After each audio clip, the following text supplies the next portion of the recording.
अजडं विमलं सदा आनन्दतीर्थमतुलं भजे तापत्रयापहम्। श्रीगुरुभ्यो नमः। परमगुरुभ्यो नमः। श्रीमदानन्दतीर्थभगवत्पादाचार्यगुरुभ्यो नमः। ओं वेदव्यासाय नमः। सरस्वत्यै नमः। भारत्यै नमः। ओं वायवे नमः। ब्रह्मणे नमः। ओं महालक्ष्मी नमः। ओं श्रीलक्ष्मीनारायणाभ्यां नमः। ओं नमो भगवते वासुदेवाय। ओं आपादमौलिपर्यन्तं गुरूणाम् आकृतिं स्मरेत् तेन विघ्नाः प्रणश्यन्ति सिद्ध्यन्ति च मनोरथाः। नरसिंहोऽखिलाज्ञानमतध्वान्तदिवाकरः जयत्यमितसज्ञानसुखशक्तिपयोनिधिः। अभ्रमं भङ्गरहितम् अजडं विमलं सदा आनन्दतीर्थमतुलं भजे तापत्रयापहम्। स्वान्तध्वान्तनिकृन्तनेजितमहावैकर्तनां शूरजं निर्दोषं जितचन्द्रचन्द्रिकमलं तापत्रयोन्मूलने। गाम्भीर्ये जितसिन्धुराजममितं भाष्यं यदास्याम्बुजात् आविर्भूतममन्दबोधभगवत्पादान् प्रपद्येथ तान्। चित्रैः पदैश्च गम्भीरैर्वाक्यैर्मानैराखण्डितैः गुरुभावं व्यञ्जयन्ति भाति श्रीजयतीर्थवाक्। मिथ्यासिद्धान्तदुर्ध्वान्त विध्वंसनविचक्षणः जयतीर्थाख्यतरणिः भासतां नो हृदम्भरे। अर्थिकल्पितकल्पोऽयं प्रत्यर्थिगजकेसरी व्यासतीर्थगुरुर्भूयादस्मदिष्टार्थसिद्धये। तपो विद्याविरक्त्यादिसद्गुणौघाकरानहं वादिराजगुरून् वन्दे हयग्रीवपदाश्रयान्। पूज्याय राघवेन्द्राय सत्यधर्मरताय च भजतां कल्पवृक्षाय नमतां कामधेनवे। मूकोऽपि यत्प्रसादेन मुकुन्दशयनायते राजराजायते रिक्तो राघवेन्द्रं तमाश्रये। सुधीजनसुमन्दारं सुधीन्द्रसुतसुप्रियं सुषमीन्द्रगुरुं वन्दे सुजयीन्द्रकरोद्भवं। सुषमीन्द्रकराब्जोत्तं राघवेन्द्रगुरुप्रियं सुयतीन्द्रगुरुं वन्दे मूलनामार्चने रतं। वेदशास्त्रपुराणार्थरसपीयूषवर्षकान् शिष्यवात्सल्यभरितान् जालिहाळगुरून् भजे। वेदशास्त्रपुराणार्थ सुमसौरभविस्तरान् कल्पवृक्षान् फलापूर्णान् बाळगारुगुरून् भजे. ನಿನ್ನೆ ದಿವಸ ನಾವು ತಿಳಿಸಿದಂತೆ ನಮ್ಮ ಜಯತೀರ್ಥರ ಸ್ತೋತ್ರ ಆಮೇಲಿರಲಿ, ಜಯತೀರ್ಥರ ವಾಕ್ಯದ ಸ್ತೋತ್ರವನ್ನೇ ಎಷ್ಟೋ ಜನ ಮಾಡಿದ್ದಾರೆ. ಅವರ ವಾಣಿ ದಾಟಿ ಶ್ರೀ ಜಯತೀರ್ಥವರ್ಯ ವಚಸಾಂ ಚೇಟೀಭವತ್ ಸ್ವರ್ಧುನಿ ಎಂಬುದಾಗಿ ಅವರ ವಾಣಿಯನ್ನೇ ವರ್ಣನೆ ಮಾಡತಕ್ಕಂಥ ಅನೇಕ ಸ್ತೋತ್ರಗಳು ಹೊರಟಿದೆ. ಅಂತಹ ನಮ್ಮ ಜಯತೀರ್ಥಾಚಾರ್ಯರ ಒಂದು ವಾಣಿ ಅಂತಂತಂದರೆ ಅದು ಅವರ ಮಕ್ಕಳಿದ್ದಂತೆಯೇ ಅಂತ ಹೇಳಿದ್ದಾರೆ, ಹೆಣ್ಣುಮಗಳಿದ್ದಂತೆ. ಯಾಕೆ ಅಂತಂದರೆ ವಾದಿರಾಜರು ಭಾಳ ರಸಿಕರು. ವಾದಿರಾಜರು ರಸವತ್ತಾಗಿ ಮಾತಾಡ್ತಾ ಜಯತೀರ್ಥರನ್ನು ವರ್ಣನೆ ಮಾಡಬೇಕಾದ್ರೆ ಅವರಂದರು, ಜಯತೀರ್ಥರು ಅವರು ಯಾಕೋ ನನಗೆ ಯತಿಗಳಂತೆ ಕಾಣಿಸ್ತಾ ಇಲ್ಲ ಅಂತ. ಇದೇನು ರೀ ಹಿಂಗೆ ಹೇಳ್ತೀರಿ ಅಂತಂದರೆ ಅವ್ರಿಗೆ ಒಬ್ಬ ಒಳ್ಳೆಯ ಗೃಹಸ್ಥಾಶ್ರಮಿ ಇದ್ದಂತೆ ಕಾಣಿಸ್ತಾ ಇದ್ದಾರೆ ನಮಗೆ. ಗೃಹಸ್ಥಾಶ್ರಮಿ ಅಂತಂತಂದರೆ ಹೆಂಡತಿ ಮಕ್ಕಳು ಇದೆಲ್ಲ ಇರಬೇಕಲ್ಲ ಅಂತಂತಂದರೆ ಚಲೋ ಹೆಂಡತಿ ಯಾವುದಪ್ಪ ಅಂತಂತಂದರೆ ನಮ್ಮ ಜಯತೀರ್ಥರಿಗೆ ಸ್ವಸಹಜ ಮತಿ ಅಂತದ್ದು. ಸ್ವಸಹಜ ಮತಿ ಅದು ಅವರ ಹೆಂಡತಿ ಇದ್ದಂತೆ. ತನ್ನ ಸಹಜವಾಗಿರತಕ್ಕಂಥ ಏನು ಬುದ್ಧಿ ಇದೆ, ಆ ಬುದ್ಧಿಶಕ್ತಿಯಿಂದ ಹುಟ್ಟಿರ್ತಕ್ಕಂಥ ಒಂದೊಂದು ವಾಕ್ಯಗಳು, ಒಂದೊಂದು ಗ್ರಂಥಗಳು, ಟೀಕಾ ಗ್ರಂಥಗಳು ಅದೇನಿದ್ದಂತೆ ಅವರ ಮಗಳಿದ್ದಂತೆ ಅಂಥೇಳಿ ಹಾಗೆ ತಗೊಂಡ್ರು ಅವರು. ಹೇಳ್ತಾರಲ್ಲ ಸಂಸಾರಿ ಈ ಸನ್ಯಾಸಿ ಅಂತೇಳಿ, ಹಾಗೆ ವೇದಾಂತ ವಿದ್ಯಾ ಎಂಬ ಪ್ರೇಯಸಿ ಅಂತ ಎಂಬುದಾಗಿ ವರ್ಣನೆ ಮಾಡಿದ್ದಾರೆ ನಮ್ಮ ಆಚಾರ್ಯರು, ಯಾರು ಸತ್ಯಜ್ಞಾನರನ್ನು ವರ್ಣನೆ ಮಾಡಬೇಕಾದ್ರೆ. ಹಾಗೆ ಟೀಕಾರಾಯರು ಅಂತಂತಂದರೆ ಅವರು ಒಂದು ಗೃಹಸ್ಥಾಶ್ರಮ ಇದ್ದಂತೆ ನೋಡಿದರು. ಗೃಹಸ್ಥಾಶ್ರಮಿಗೆ ಹೆಂಡತಿ ಇರಬೇಕಲ್ಲ ಅಂತಂತಂದರೆ ತಮ್ಮ ಬುದ್ಧಿನೇ ಒಂದು ಹೆಂಡತಿ, ಮಕ್ಕಳು ಇರಬೇಕಲ್ಲ ಅಂತಂತಂದರೆ ಹೆಣ್ಮಕ್ಳಂತೆ, ಬರೀ ಹೆಣ್ಮಕ್ಳು. ಟೀಕಾ ಅಂತಂತಂದರೆ ಏನದು ಸ್ತ್ರೀಲಿಂಗ, ಅದರಿಂದ ಹೆಣ್ಮಕ್ಳ ಮೇಲೆ ಭಾಳ ಪ್ರೀತಿ ಇರುತ್ತೆ ತಂದೆಗಳಿಗೆ. ಆದ್ದರಿಂದ ಅಷ್ಟು ಪ್ರೀತಿಯುಕ್ತವಾದಂಥ ಹೆಣ್ಮಕ್ಳು, ಅದು ಟೀಕಾ ಎಂಬತಕ್ಕಂಥ ಹೆಣ್ಮಕ್ಳು ಆ ಬುದ್ಧಿಶಕ್ತಿಯಿಂದ ಹುಟ್ಟಿರ್ತಕ್ಕಂಥ ತಮ್ಮ ಮತ್ತು ತಮ್ಮ ಬುದ್ಧಿ ಇದರಿಂದ ಹುಟ್ಟಿರ್ತಕ್ಕಂತಹ ಟೀಕಾ ಎಂಬತಕ್ಕಂಥ ಗ್ರಂಥಗಳೇ ಅವರ ಮಕ್ಕಳಿದ್ದಂತೆ. ಈ ಮಕ್ಕಳುಗಳನ್ನು ಯಾರಿಗೆ ಮದುವೆ ಮಾಡಿಕೊಟ್ರು ಅಂತಂತಂದರೆ, ಮಾಧ್ವಗ್ರಂಥಾನ್ ಸ್ವಬಂಧೂನಿವ ಸರಸಹೃದಾಲಿಂಗ್ಯ ವಿಜ್ಞಾತ ಭಾವ ಸಂಯೋಜ್ಯಾಲಂಕೃತಾಭಿ ಸ್ವಸಹಜಮತಿ ಸಂಭೂತವಾಗ್ಭಿರ್ವಧೂಭಿಃ ಕೃತ್ವಾನ್ಯೋಕ್ತಿಶ್ಚ ದಾಸೀಃ ಬುಧಹೃದಯ ಗುಹಂ ಪ್ರೌಢವೃತ್ತಿಶ್ಚ ವೃತ್ತಿಃ ಕೃತ್ವಾನ್ಯೋನ್ಯಾಭಿಯೋಗಂ ಜಯಮುನಿರಸಕೃತ ವೀಕ್ಷರೆ ಮೇ ಕೃತಾರ್ಥಃ. ಹೀಗೆ ಇರತಕ್ಕಂತಹ ನಮ್ಮ ಜಯತೀರ್ಥರು ಆ ಟೀಕಾ ಗ್ರಂಥಗಳನ್ನು ಬರೆದ ಮೇಲೆ ಯಾವುದಕ್ಕೆ ಸಂಯೋಜನೆ ಮಾಡಿದ್ರು ಅಂತಂತಂದರೆ ಗುರುಭಾವಂ ವ್ಯಂಜಯಂತಿ. ಅದಕ್ಕೆ ಹೇಳಿದ್ರು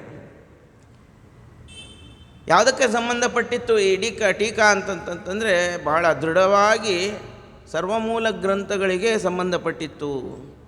ಹೇಗೆ ಸಂಬಂಧ ಇತ್ತು ಅಂತಂತಂದರೆ ಮಗಳು ಅಳಿಯನ ಸಂಬಂಧ ಹೇಗಿರುತ್ತೋ ಹಾಗಿರುತ್ತೆ.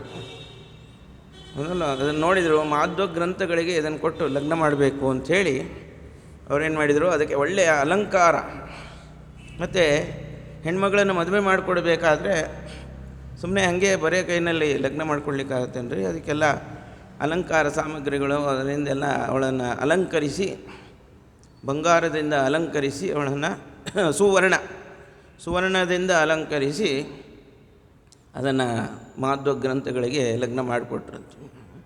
ಅಂದರೆ ಅಷ್ಟು ಯಾವುದೋ ಮಾಧ್ವ ಗ್ರಂಥಗಳ ಮೇಲೆ ಇವ್ರಿಗೂ ಕೂಡ ಪ್ರೀತಿ. ತಮ್ಮ ಮಗಳನ್ನು ಆ ಮಾಧ್ವ ಗ್ರಂಥಗಳಿಗೆ ಸಂಬಂಧ ಪಡಬೇಕು ಅಂಥೇಳಿ ಮಾಧ್ವ ಗ್ರಂಥಗಳಿಗೆ ಸಂಬಂಧವನ್ನು ಹಚ್ಚಿದರು. ಅಷ್ಟೇ ಅಲ್ಲ, ಅಳಿಯ ಅಂತಂದ ಮೇಲೆ ಅವನನ್ನು ಫಸ್ಟು ಸರಿಯಾಗಿ ನೋಡ್ಕೋಬೇಕಷ್ಟೆ. ಸ್ವಬಂಧು ಸರಸಹೃದಾಲಿಂಗ್ಯ, ಸರಸ ಹೃದಯದಿಂದ ಅವನನ್ನು ಮೊದಲು ಆಲಿಂಗನ ಮಾಡಿಕೊಂಡು ತಾವದರ ರುಚಿಯನ್ನು ನೋಡಿ ಆಮೇಲೆ ತನ್ನ ಮಗಳು ಸರಿಯಾಗಿ ಬಾಳ್ಬೋದು ಇವರ ಸಂಬಂಧ ಇದ್ದರೆ ಅಂಥೇಳಿ ಆಲೋಚನೆಯನ್ನು ಮಾಡಿ ಆ ಮಾಧ್ವ ಗ್ರಂಥಗಳಿಗೆ ಸಂಯೋಜನೆ ಮಾಡಿದರು ತಮ್ಮ ವಾಕ್ಯವನ್ನು. ಇಷ್ಟೆಲ್ಲ ಅಲ್ಲ, ಮದುವೆ ಮಾಡಿಕೊಟ್ಟ ಮೇಲೆ ಇನ್ನೊಂದು ಯೋಚನೆ ಬರುತ್ತೆ, ಸರಿಯಾದ ಮನೆ ಇದೆಯಾ, ಅಳಿಯನಿಗೆ ಸರಿಯಾದ ಮನೆ ಇದೆಯಾ ಅಂಥೇಳಿ. ಅದಕ್ಕೆ ಮನೆಯನ್ನು ಕೂಡ ತಾವೇ ಕಲ್ಪಿಸಿಕೊಟ್ಬಿಟ್ರಂತೆ, ಇವ್ರ ಮನೆ ಇರ್ತದೋ ಬಿಡ್ತದೋ ಅಂಥೇಳಿ. ಏನು ನೀವು ಎಲ್ಲಿ ನೀವಿಬ್ಬರು ಕೂಡ ನಲಿದಾಡಬೇಕು ಅಂತಂತಂದರೆ ಬುಧ ಹೃದಯ ಗುಹಂ ಅಂತ. ಬುಧ ಹೃದಯ ಅಂತಂತಂದರೆ ಜ್ಞಾನಿಗಳ ಹೃದಯದಲ್ಲಿ ನೀವು ಸದಾ ನಲಿದಾಡ್ತಾ ಇರ್ತೀವಿ ಅಂತ ಟೀಕಾರಾಯರ ಟೀಕಾ ಮತ್ತು ಮಾಧ್ವ ಗ್ರಂಥಗಳು ಇವತ್ತಿಗೂ ಕೂಡ ಅದು ಜ್ಞಾನಿಗಳ ಹೃದಯದಲ್ಲಿ ಅದು ನಲಿದಾಡ್ತಾ ಇದೆ. ಆ ರೀತಿಯ ಒಂದು ಪರಿಕಲ್ಪನೆ ಮಾಡಿಕೊಟ್ಬಿಟ್ರಂತೆ, ಜ್ಞಾನಿಗಳ ಹೃದಯದಲ್ಲಿ ನೀವು ನಲಿದಾಡ್ತಾ ಇರಿ. ಮತ್ತು ಒಂದೇನಾದ್ರು ಊಟಕ್ಕೆ ಬೇಕಲ್ಲ, ಮನೆ ಆಯಿತು, ಇದಾಯಿತು, ಎಲ್ಲ ಆಯಿತು, ಆಭರಣ ಆಯಿತು, ಅದನ್ನೇ ತಿನ್ಕೊಂಡಿರೋಕ್ಕಾಗತ್ತಾ?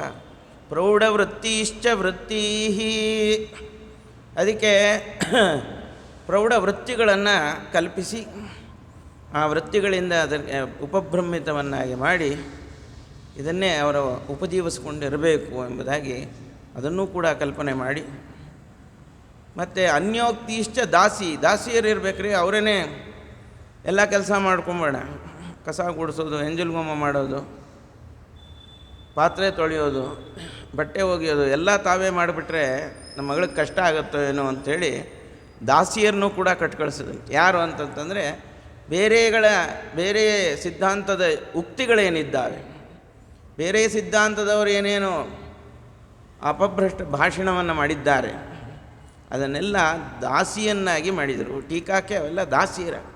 ಅನ್ಯೋಕ್ತಿಶ್ಚ ದಾಸೀಹಿ ಬುಧ ಹೃದಯ ಗುಹಂ ಪ್ರೌಢವೃತ್ತಿಶ್ಚ ವೃತ್ತೀಹಿ ಕೃತ್ವ ಅನ್ಯೋನ್ಯಾಭಿಯೋಗಂ.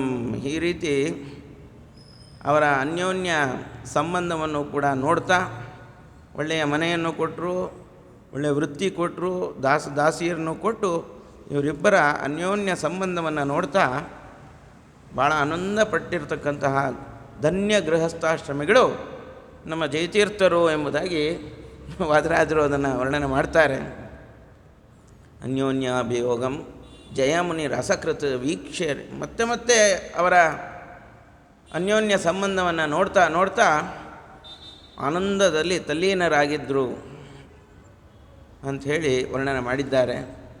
ಮತ್ತು ಅಷ್ಟೇ, ಅಂತಹ ಗುರುವಿನ ಅಭಿಪ್ರಾಯವನ್ನು ವ್ಯಂಜಯಂತಿ, ಗುರುಭಾವಂ ವ್ಯಂಜಯಂತಿ ಎಂಬುದರಿಂದಲೂ ಕೂಡ ಇದನ್ನೇ ಹೇಳ್ತಾ ಇದ್ದಾರೆ. ಅಷ್ಟೇ ಅಲ್ಲ, ಇನ್ನೂ ಅನೇಕ ಸ್ತೋತ್ರಕಾರರು ಜಯತೀರ್ಥರ ವರ್ಣನೆಯನ್ನು ಮಾಡಬೇಕಾದ್ರೆ ಗುರುಗುಣಸ್ತವನದಲ್ಲಿ ವಾದೀಂದ್ರರು ಅವರು ಇದನ್ನೇ ಹೇಳ್ತಾರೆ. ವಿಜ್ಞಾನೋದರ್ಕ ತರ್ಕ ಪ್ರತಿಪದ ಮಧುರೋಧಾರ ಸಂದರ್ಭ ಗರ್ಭ ಪ್ರೌಢಾನೇಕ ಪ್ರಬಂಧ ಪ್ರಕಟಿತ ಭಗವತ್ಪಾದ ಭಾಷ್ಯಾದಿ ಭಾವ ಮಿಥ್ಯಾವಾದಾಪವಾದ ಪ್ರಕುಪಿತ ವಿಮತಧ್ವಾಂತ ಸಂತಾನ ಭಾನು ಜೀಯಾದನ್ಯೈರಜೇಯ ತ್ರಿಭುವನ ವಿದಿತಾಶ್ಚರ್ಯಚರ್ಯೋ ಜಯಾರ್ಯ. ನೋಡಿದ್ರ, ಅವರು ಕೂಡ ಇದನ್ನೇ ಹೇಳ್ತಾರೆ. ಪ್ರತಿಪದನೂ ಕೂಡ ಮಧುರ, ಭಾಳ ಮಧುರವಾದಂತಹ ಶಬ್ದಗಳು ನಮ್ಮ ಟೀಕಾರಾಯರ ಶಬ್ದಗಳು ಅಂತಂತಂದ್ರೆ ಅದರಲ್ಲಿ ಆ ಮಧುರವಾದಂಥ ಶಬ್ದಗಳಿಂದ ಪ್ರಕಟಿತ ಭಗವತ್ಪಾದ ಭಾಷ್ಯಾದಿ ಭಾವ, ಭಗವತ್ಪಾದರಿಂದ ಹೊರಹೊಮ್ಮಿರ್ತಕ್ಕಂಥ ಅನೇಕ ರೀತಿಯಾದಂಥ ಭಾಷ್ಯಗಳು. ಒಂದೇ ಭಾಷ್ಯ ಅಲ್ಲ, ಬ್ರಹ್ಮಸೂತ್ರ ಭಾಷ್ಯ ಅಷ್ಟೇ ಅಲ್ಲ, ಉಪನಿಷತ್ ಭಾಷ್ಯ, ಗೀತಾ ಭಾಷ್ಯ, ಆದಿ ಶಬ್ದದಿಂದ ಇನ್ನೂ ಅನೇಕ ಸರ್ವಮೂಲ ಗ್ರಂಥಗಳು. ಅದರ ಭಾವವನ್ನು ಮಧುರವಾದಂಥ ತಮ್ಮ ವಾಣಿಯಿಂದ ಅದನ್ನು ಪ್ರಕಟಣೆ ಮಾಡಿರ್ತಕ್ಕಂತಹ ಒಂದು ಮೇಧಾವಿಗಳು. ಇನ್ಯಾರಿಗೂ ಕೂಡ ಅಷ್ಟು ಹಾರ್ದವನ್ನು ತೆಗೆದಿಡಲಿಕ್ಕೆ ಬರುವುದಿಲ್ಲ. ಅಷ್ಟು ರೀತಿ ಅದರ ಒಳಗೆ ಹೊಕ್ಕಿ ಅದರ ನೈಜ ಅಭಿಪ್ರಾಯವನ್ನು ಹೊರಗೆ ತೆಗೆದಿಟ್ಟು, ಹೇಗೆ ಅಂತಂತಂದರೆ ದುಂಬಿಗೆ ಆ ಸಾಮರ್ಥ್ಯ ಇರುತ್ತೆ. ಏನು ಅಂತಂದರೆ ಆ ಹೂವಿನಲ್ಲಿರ್ತಕ್ಕಂಥ ಮಕರಂದವನ್ನು ತೆಗೆದು ಹೊರಗೆ ಅದು ತಂದು ಆ ಗೂಡಿನಲ್ಲಿ ಇಡಲಿಕ್ಕೆ ಸಾಮರ್ಥ್ಯ ಅದಕ್ಕಿರುತ್ತೆ.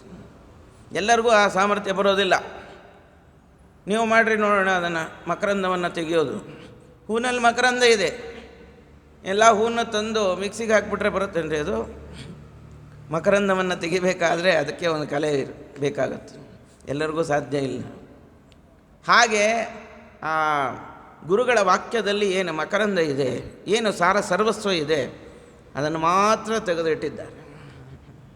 ಹೀಗೆ ಮಧುರವಾದಂಥ ತಮ್ಮ ಭಾಷಣದಿಂದ, ವಾಕ್ಯಗಳಿಂದ ಗುರುಗಳ ಭಾವವನ್ನು ತೆಗೆದಿಟ್ಟಿರ್ತಕ್ಕಂಥದ್ದು. ಅಷ್ಟೇ ಅಲ್ಲ, ಮಿಥ್ಯಾವಾದಾಪವಾದ ಪ್ರಕುಪಿತ ವಿಮತಧ್ವಾಂತ ಸಂತಾನ ಭಾನು.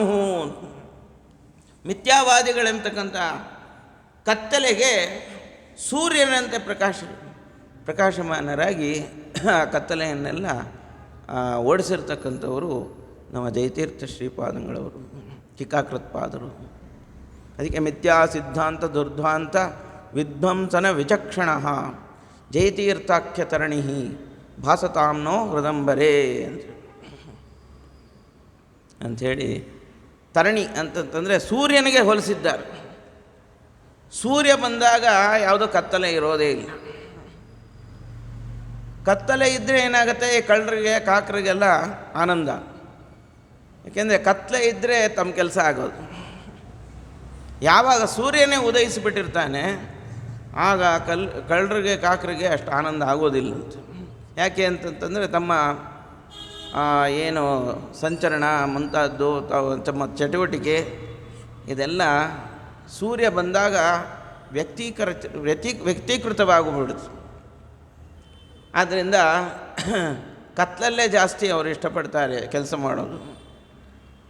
ಆದರೆ ಇವರು ಉದಯಿಸಿದ ಮೇಲೆ ಆ ಕಳ್ಳರು ಕಾಕರಿಗೆಲ್ಲ ಆ ಚಟುವಟಿಕೆಗಳಿಗೆ ಏನು ಬಿತ್ತು, ಒಂದು ತಡೆ ಬಿದ್ದೋಯ್ತು. ಅವರ ಚಟುವಟಿಕೆ ಏನೂ ನಡೀಲಿಲ್ಲ. ಆಭಾಸತ್ವಮೀಯಾಯ ತಾರ್ಕಿಕ ಮತಂ ಪ್ರಾಭಾಕರ ಪ್ರಕ್ರಿಯಾ ಶೋಭಾಂ ನೈವ ಬಭಾರ ದೂರ ನಿಹತ ವೈಭಾಷಿಕ ಅದ್ಯುಕ್ತಯ ಹ್ರೀಭಾರೇಣ ನತಾಶ್ಚ ಶಂಕರಮುಖ ಶೋಭಾಕರೋ ಭಾಸ್ಕರ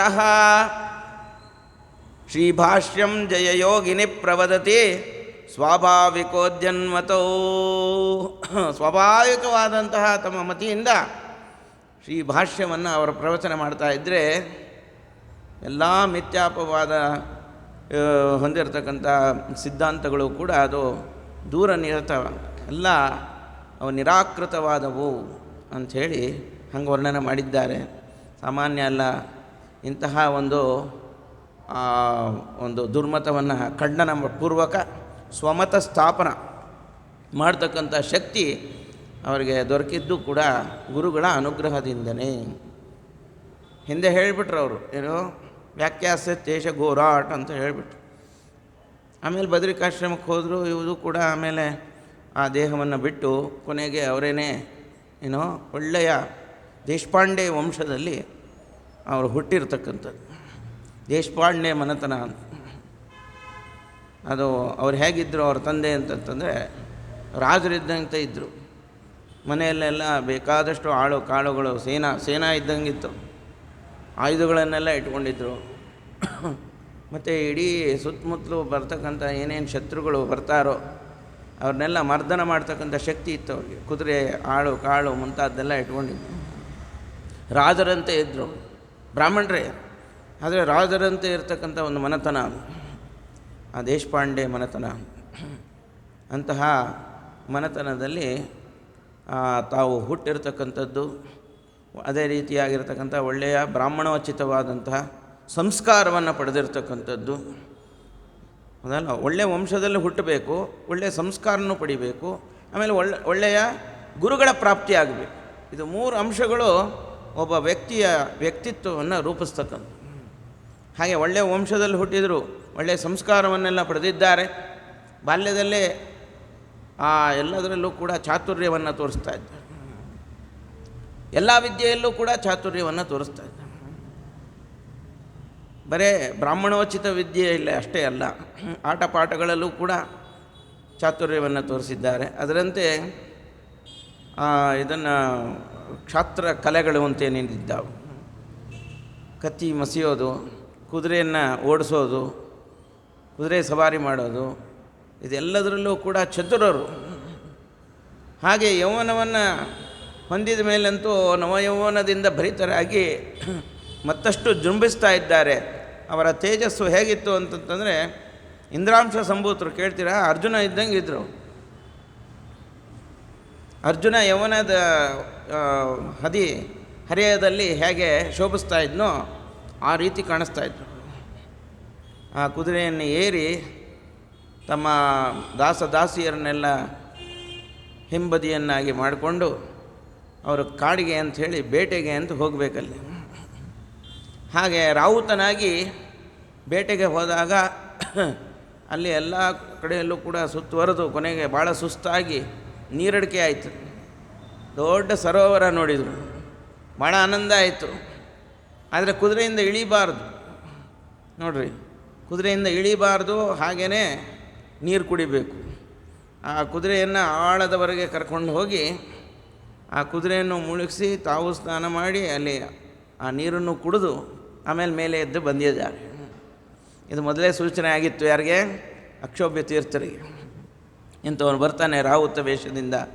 ಯಾಕೆಂದರೆ ಅವ್ರಿಗೊಂದು ದೊಡ್ಡ ಜವಾಬ್ದಾರಿ. ಯಾಕೆಂದರೆ ಶ್ರೀಮದಾಚಾರ್ಯರ ತರುವಾಯ ಪದ್ಮನಾಭ ತೀರ್ಥರಿಗೆ ಆ ಸಿದ್ಧಾಂತವನ್ನು, ವೈಷ್ಣವ ಸಿದ್ಧಾಂತ ಪ್ರತಿಷ್ಠಾಪಕಾನಾಂ ಆ ವೈಷ್ಣವ ಸಿದ್ಧಾಂತವನ್ನು ಪ್ರತಿಷ್ಠಾಪನೆ ಮಾಡ್ತಕ್ಕಂಥ ಜವಾಬ್ದಾರಿಯನ್ನು ಅವರು ಕೊಟ್ಬಿಟ್ಟಿದ್ದಾರೆ. ಅವ್ರ ತರುವಾಯ ಮಾಧವ ತೀರ್ಥ, ಇದು ನರಹರಿ ತೀರ್ಥರು, ಅದಾದಮೇಲೆ ಮಾಧವ ತೀರ್ಥರು, ಅದಾದಮೇಲೆ ಅಕ್ಷೋಭ್ಯ ತೀರ್ಥರು. ಅವರಿರೋ ತನಕನೂ ಕೂಡ ಯಾರೂ ಮಧ್ವ ಸಿದ್ಧಾಂತವನ್ನು ಅಲ್ಲಾಡಿಸ್ಲಿಕ್ಕೆ ಆಗ್ತಾಯಿಲ್ಲ. ಹಾಗೆ ಹಸಿನಾ ತತ್ವಮಸಿನ ಪರಜೀವ ಪ್ರಭೇದಿನ ವಿದ್ಯಾರಣ್ಯಂ ಮಹಾರಣ್ಯಂ ಅಕ್ಷೋಭ್ಯ ಮುನಿರಚ್ನತ್. ವಿದ್ಯಾರಣ್ಯನನ್ನು ಕೂಡ ಸೋಲಿಸಿ ಜಯಪತ್ರವನ್ನು ಗಳಿಸೋದಲ್ಲದೆ ಜಯ ಸ್ತಂಭವನ್ನು ಕೂಡ ಅಲ್ಲಿ ಸ್ಥಾಪನೆ ಮಾಡಿದ್ದಾರೆ ಮುಳಬಾಗಿಲಲ್ಲಿ. ಅಂತಹ ಜಯಸ್ತಂಭವನ್ನು ಸ್ಥಾಪನೆ ಮಾಡಿರ್ತಕ್ಕಂಥ ಮಹಾನುಭಾವರು ಅಕ್ಷೋಭ್ಯ ತೀರ್ಥರು. ಆದರೆ ಅವ್ರಿಗೆ ಒಂದು ದೊಡ್ಡ ಚಿಂತೆ ಏನು ಅಂದರೆ, ನಾನೇನೋ ಈಗೆಲ್ಲ ಇದ್ದೀನಿ, ನಾನು ಬೃಂದಾವನಸ್ಥನ ಆದಮೇಲೆ ಈ ಮಧ್ವ ಸಿದ್ಧಾಂತವನ್ನು ಏನೂ ಇಲ್ಲ ಅನ್ನಿಸ್ಬೇಕು ಅಂಥೇಳಿ ಕಾಯ್ತಾ ಇದ್ದರು. ಯಾರೋ ವಿದ್ಯಾರಣ್ಯ ಮುಂತಾದವರೆಲ್ಲ ಹೌದಲ್ಲ. ಅದನ್ನು ಇವರಿಗೆ ವ್ಯಾಕರಣ ಬರೋದಿಲ್ಲ, ವೇದ ಬರೋದಿಲ್ಲ, ವ್ಯುತ್ಪತ್ತಿ ಇಲ್ಲ, ಹಾಗೆ ಹೀಗೆ ವಕಾರತ್ರಯ ಶೂನ್ಯಾಹ ಮಾಧ್ವಾಹ ಅಂತಲೇ ದೊಡ್ಡ ಬಿರುದಾಗ್ಬಿಟ್ಟಿದೆ. 3 ವಕಾರ ಇವ್ರಿಗಿರೋದಿಲ್ಲ, ಒಂದು ವ್ಯುತ್ಪತ್ತಿ ಇರೋದಿಲ್ಲ, ಹೆಂಗೆಂಗೋ ಪದಗಳನ್ನು ಹೆಂಗೆಂಗೋ ಒಡೆದು ಅರ್ಥ ಮಾಡ್ತಾರೆ. ಇನ್ನೊಂದು ವ್ಯಾಕರಣ ಗೊತ್ತಿಲ್ಲ ಇವರಿಗೆ, ವೇದ ಗೊತ್ತಿಲ್ಲ ಅಂಥೇಳಿ ಹೀಗೆಲ್ಲ ಒಂದು ಬಿರುದು ಕೊಟ್ಬಿಟ್ಟಿದ್ದಾರೆ.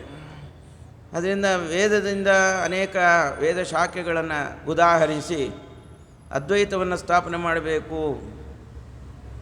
ವ್ಯಾಕರಣದ ಪ್ರಕ್ರಿಯೆಯಿಂದ ಅದ್ವೈತವನ್ನು ಸ್ಥಾಪನೆ ಮಾಡಬೇಕು, ಅಥವಾ ಇನ್ನೇದೋ ಒಂದು ಅನೇಕ ವ್ಯುತ್ಪತ್ತಿಯನ್ನು ತೋರಿಸಿ ನಾವು ಅದರಿಂದ ಸ್ಥಾಪನೆ ಮಾಡಬೇಕು, ಮೀಮಾಂಸಾ ಶಾಸ್ತ್ರದಿಂದ ಇವರ ಸಿದ್ಧಾಂತವನ್ನು ಏನೂ ಇಲ್ಲ ಅನ್ನಿಸ್ಬೇಕು. ಹೀಗೆ ನಾನಾ ಪ್ರಕ್ರಿಯೆಯಿಂದ ಮಧ್ವ ಸಿದ್ಧಾಂತವನ್ನು ಮೂಲೋತ್ಪಾಟನೆ ಮಾಡಬೇಕು ಅಂಥೇಳಿ ಕಾಯ್ತಾ ಇದ್ದಾರೆ. ಯಾಕೆಂದರೆ ನಾವೆಲ್ಲ ಪೂರ್ವಿಕರು ಮೊದಲಿಂದ ಬಂದಿರತಕ್ಕಂಥದ್ದು ನಮ್ಮ ಸಿದ್ಧಾಂತ. ಇದಿನ್ನೂ ಈಗೀಗ ಬಂದಿರತಕ್ಕಂಥದ್ದು ಇದು ಮಧ್ವ ಸಿದ್ಧಾಂತ. ಅದನ್ನು ಏನೂ ಇಲ್ಲ ಅನ್ನಿಸ್ಬಿಡ್ಬೇಕಿದು ಅಂಥೇಳಿ ಕಾಯ್ತಾ ಇದ್ದಾರೆ. ಈಗ ನಾನು ಬೃಂದಾವನಸ್ಥನ ಆಗಿಬಿಟ್ರೆ ಈ ಮಧ್ವ ಸಿದ್ಧಾಂತ ನಮ್ಮ ಮಧ್ವರಾಯರು ಪಟ್ಟಿರ್ತಕ್ಕಂಥ ಪರಿಶ್ರಮ ಎಲ್ಲ ಅದೇನಾಗತ್ತೆ, ಅದು ಮೂಲೆ ಗುಂಪಾಗ್ಬಿಡುತ್ತೆ. ಏನು ಮಾಡಬೇಕು? ಅಂತಹ ಸಿದ್ಧಾಂತವನ್ನು ಸ್ಥಾಪನೆ ಮಾಡ್ತಕ್ಕಂಥವ್ರು, ದುರ್ಮತಗಳನ್ನು ಬಂಧನ ಮಾಡ್ತಕ್ಕಂಥವ್ರು, ನಮ್ಮ ಗುರುಗಳ ನೈಜ ಗ್ರಂಥದ ಅಭಿಪ್ರಾಯವನ್ನು ತೆಗೆದುಕೊಡ್ತಕ್ಕಂಥವ್ರು. ಅಷ್ಟೇ ಅಲ್ಲ, ಸಾಂಪ್ರದಾಯಿಕವಾಗಿ ಅನೇಕ ಪೂಜಾ ಕ್ರಮಗಳೆಲ್ಲ ಇದ್ದಾವೆ, ಅದನ್ನೆಲ್ಲ ಮುಂದುವರಿಸ್ಕೊಂಡು ಬರ್ತಕ್ಕಂಥವ್ರು. ಯಾರಂಥ ವ್ಯಕ್ತಿಗಳು ನೋಡ್ತಾ ಇದ್ರು, ಅವರು ಯಾರೂ ಅಂಥವ್ರು ಸಿಗಲಿಲ್ಲ. ಅವ್ರಿಗೆ ಅವರ ಜೀವಿತಾವಧಿಯಲ್ಲಿ ಹುಡುಕ್ತಾನೇ ಇದ್ದಾರೆ. ಕೊನೆಗೆ ನಾನೆಷ್ಟು ಹುಡುಕಿದರೂ ಕೂಡ ಇದೇನು ಅದು ಫಲ ಆಗುತ್ತೋ ಬಿಡುತ್ತೋ, ರಾಮದೇವರಿಗೆ ಈ ಜವಾಬ್ದಾರಿಯನ್ನು ಇಟ್ಟುಬಿಡೋಣ ಅಂಥೇಳಿ ಒಂದು ದಿವಸ ಪೂಜಾ ಮಾಡಬೇಕಾದ್ರೆ, ಭುಜಂಗಿಸಬೇಕಾದ್ರೆ ರಾಮದೇವರ ಮೂರ್ತಿಯನ್ನು ಹಿಡ್ಕೊಂಡು ಪ್ರಾರ್ಥನೆ ಮಾಡಿ, ಸ್ವಾಮಿ ನೀನೇ ದಾರಿ ತೋರಿಸ್ಬೇಕು ಅಂತಂದಾಗ ಆವತ್ತಿನ ದಿವಸನೇ ಅವರಿಗೆ ಸ್ವಪ್ನದಲ್ಲಿ ಸೂಚನೆ ಆಯಿತು. ಒಬ್ಬ ರಾವುತ ಬರ್ತಾನೆ, ಅವನು ಹೇಗೆ ಪಶುವಿನಂತೆ ಬಂದು ಪಶುವಿನ ಮೇಲೆ ಕೂತಿರ್ತಾನೆ, ಪಶುವಿಗೂ ನೀರು ಕುಡಿಸ್ತಾನೆ, ತಾನೂ ಸ್ನಾನ ಮಾಡಿಕೊಂಡು ನೀರು ಕುಡ್ಕೊಂಡು ಹೋಗ್ತಾನೆ, ಪಶುವಿನಿಂದ ಇಳಿಯೋದಿಲ್ಲ. ಅಂತಹ ಒಬ್ಬ ರಾವುತ ಬರ್ತಾನೆ, ಅವನಿಗೆ ನೀ ಸನ್ಯಾಸ ಕೊಡಬೇಕು ಅಂಥೇಳಿ ಸೂಚನೆ ಆಗಿದ್ದು. ಅದರಿಂದ ಬೆಳಗ್ಗೆ ಬೇಗ ಆನಿಕ ಇದೆಲ್ಲ ಮಾಡಿಕೊಂಡು ಅವರು ಕಾಯ್ತಾ ಕೂತಿದ್ರಂತೆ. ಮಧ್ಯಾಹ್ನ ಕಾಲದ ತನಕನೂ ಕೂಡ ಪ್ರತೀಕ್ಷಣೆ ಮಾಡ್ತಾ ಇದ್ದಾರೆ, ಯಾರೂ ಬರಲಿಲ್ಲ.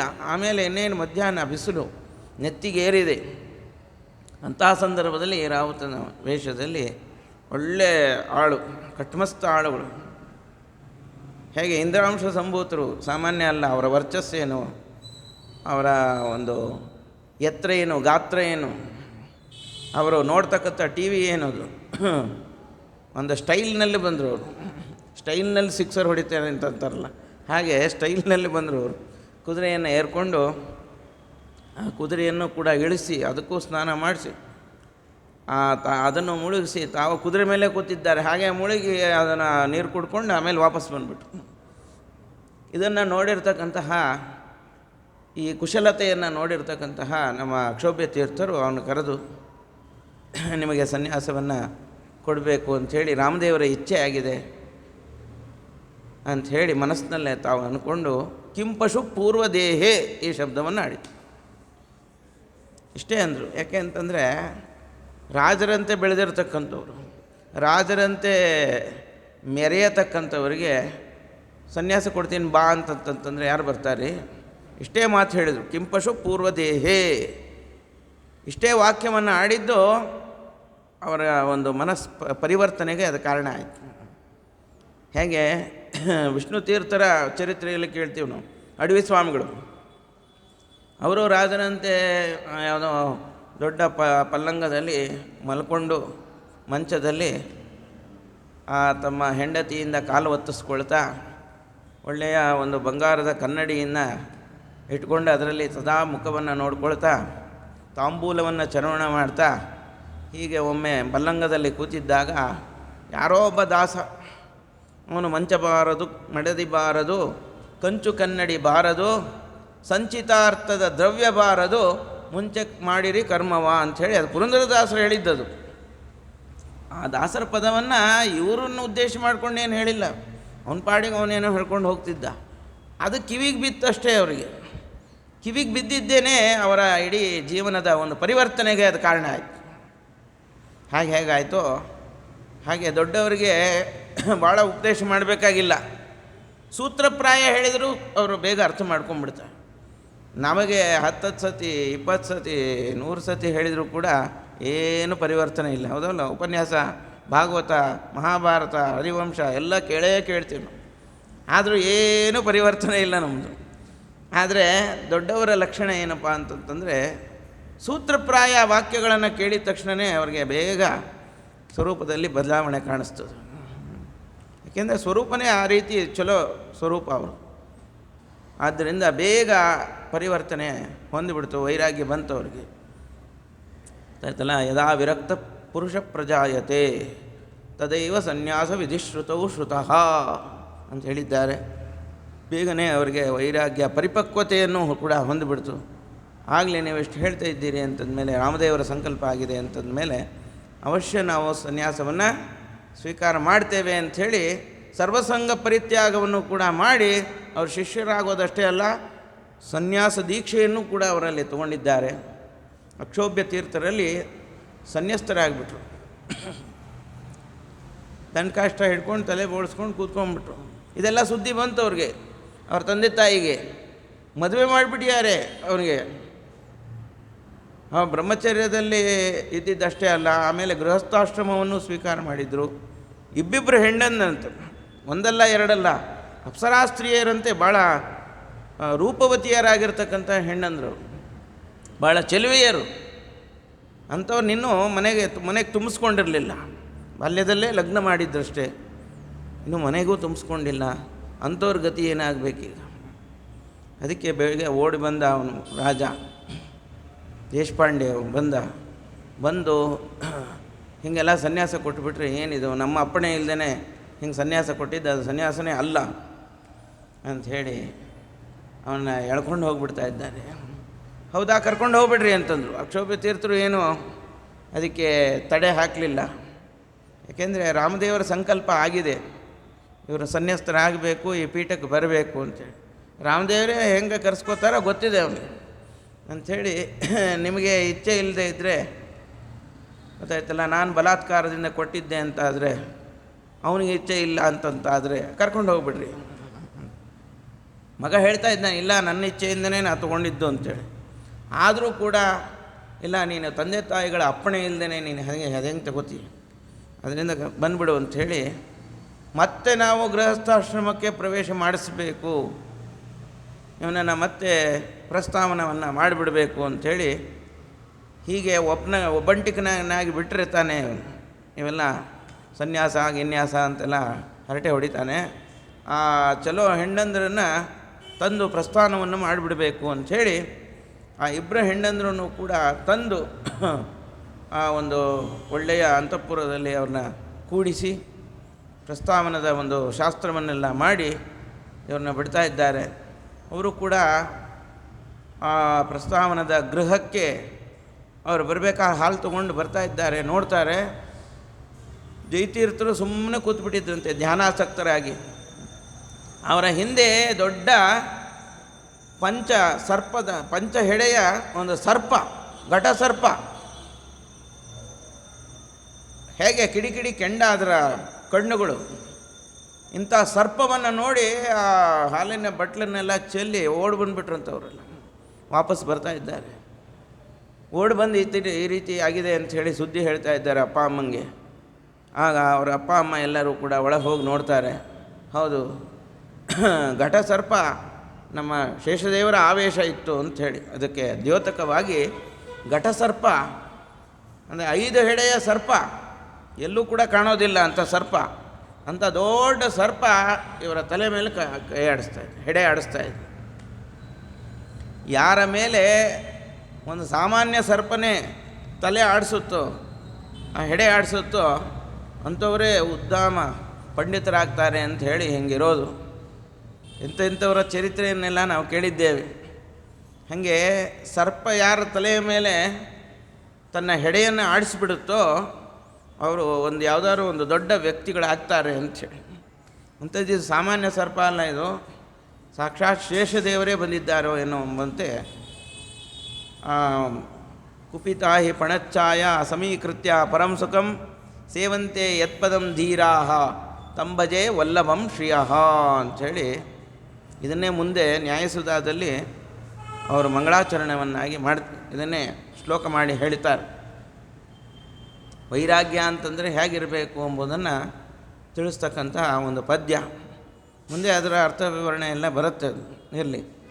ಇದನ್ನು ನೋಡಿ ತಂದೆ ತಾಯಿಗಳಿಗೆ ಮನವರಿಕೆ ಆಯಿತಂತೆ, ಇದು ನಮ್ಮ ಇಚ್ಛೆ ಅಲ್ಲ ಅಥವಾ ಅಕ್ಷೋಭ್ಯ ತೀರ್ಥರ ಇಚ್ಛೆಯಿಂದ ಇದಾಗಿದ್ದಲ್ಲ, ಇದು ಪರಮಾತ್ಮನ ಇಚ್ಛೆ, ಹರಿವಾಯುಗಳ ಇಚ್ಛೆಯಿಂದ ಈ ರೀತಿ ಅವರಿಗೆ ವೈರಾಗ್ಯ ಬಂದಿದೆ.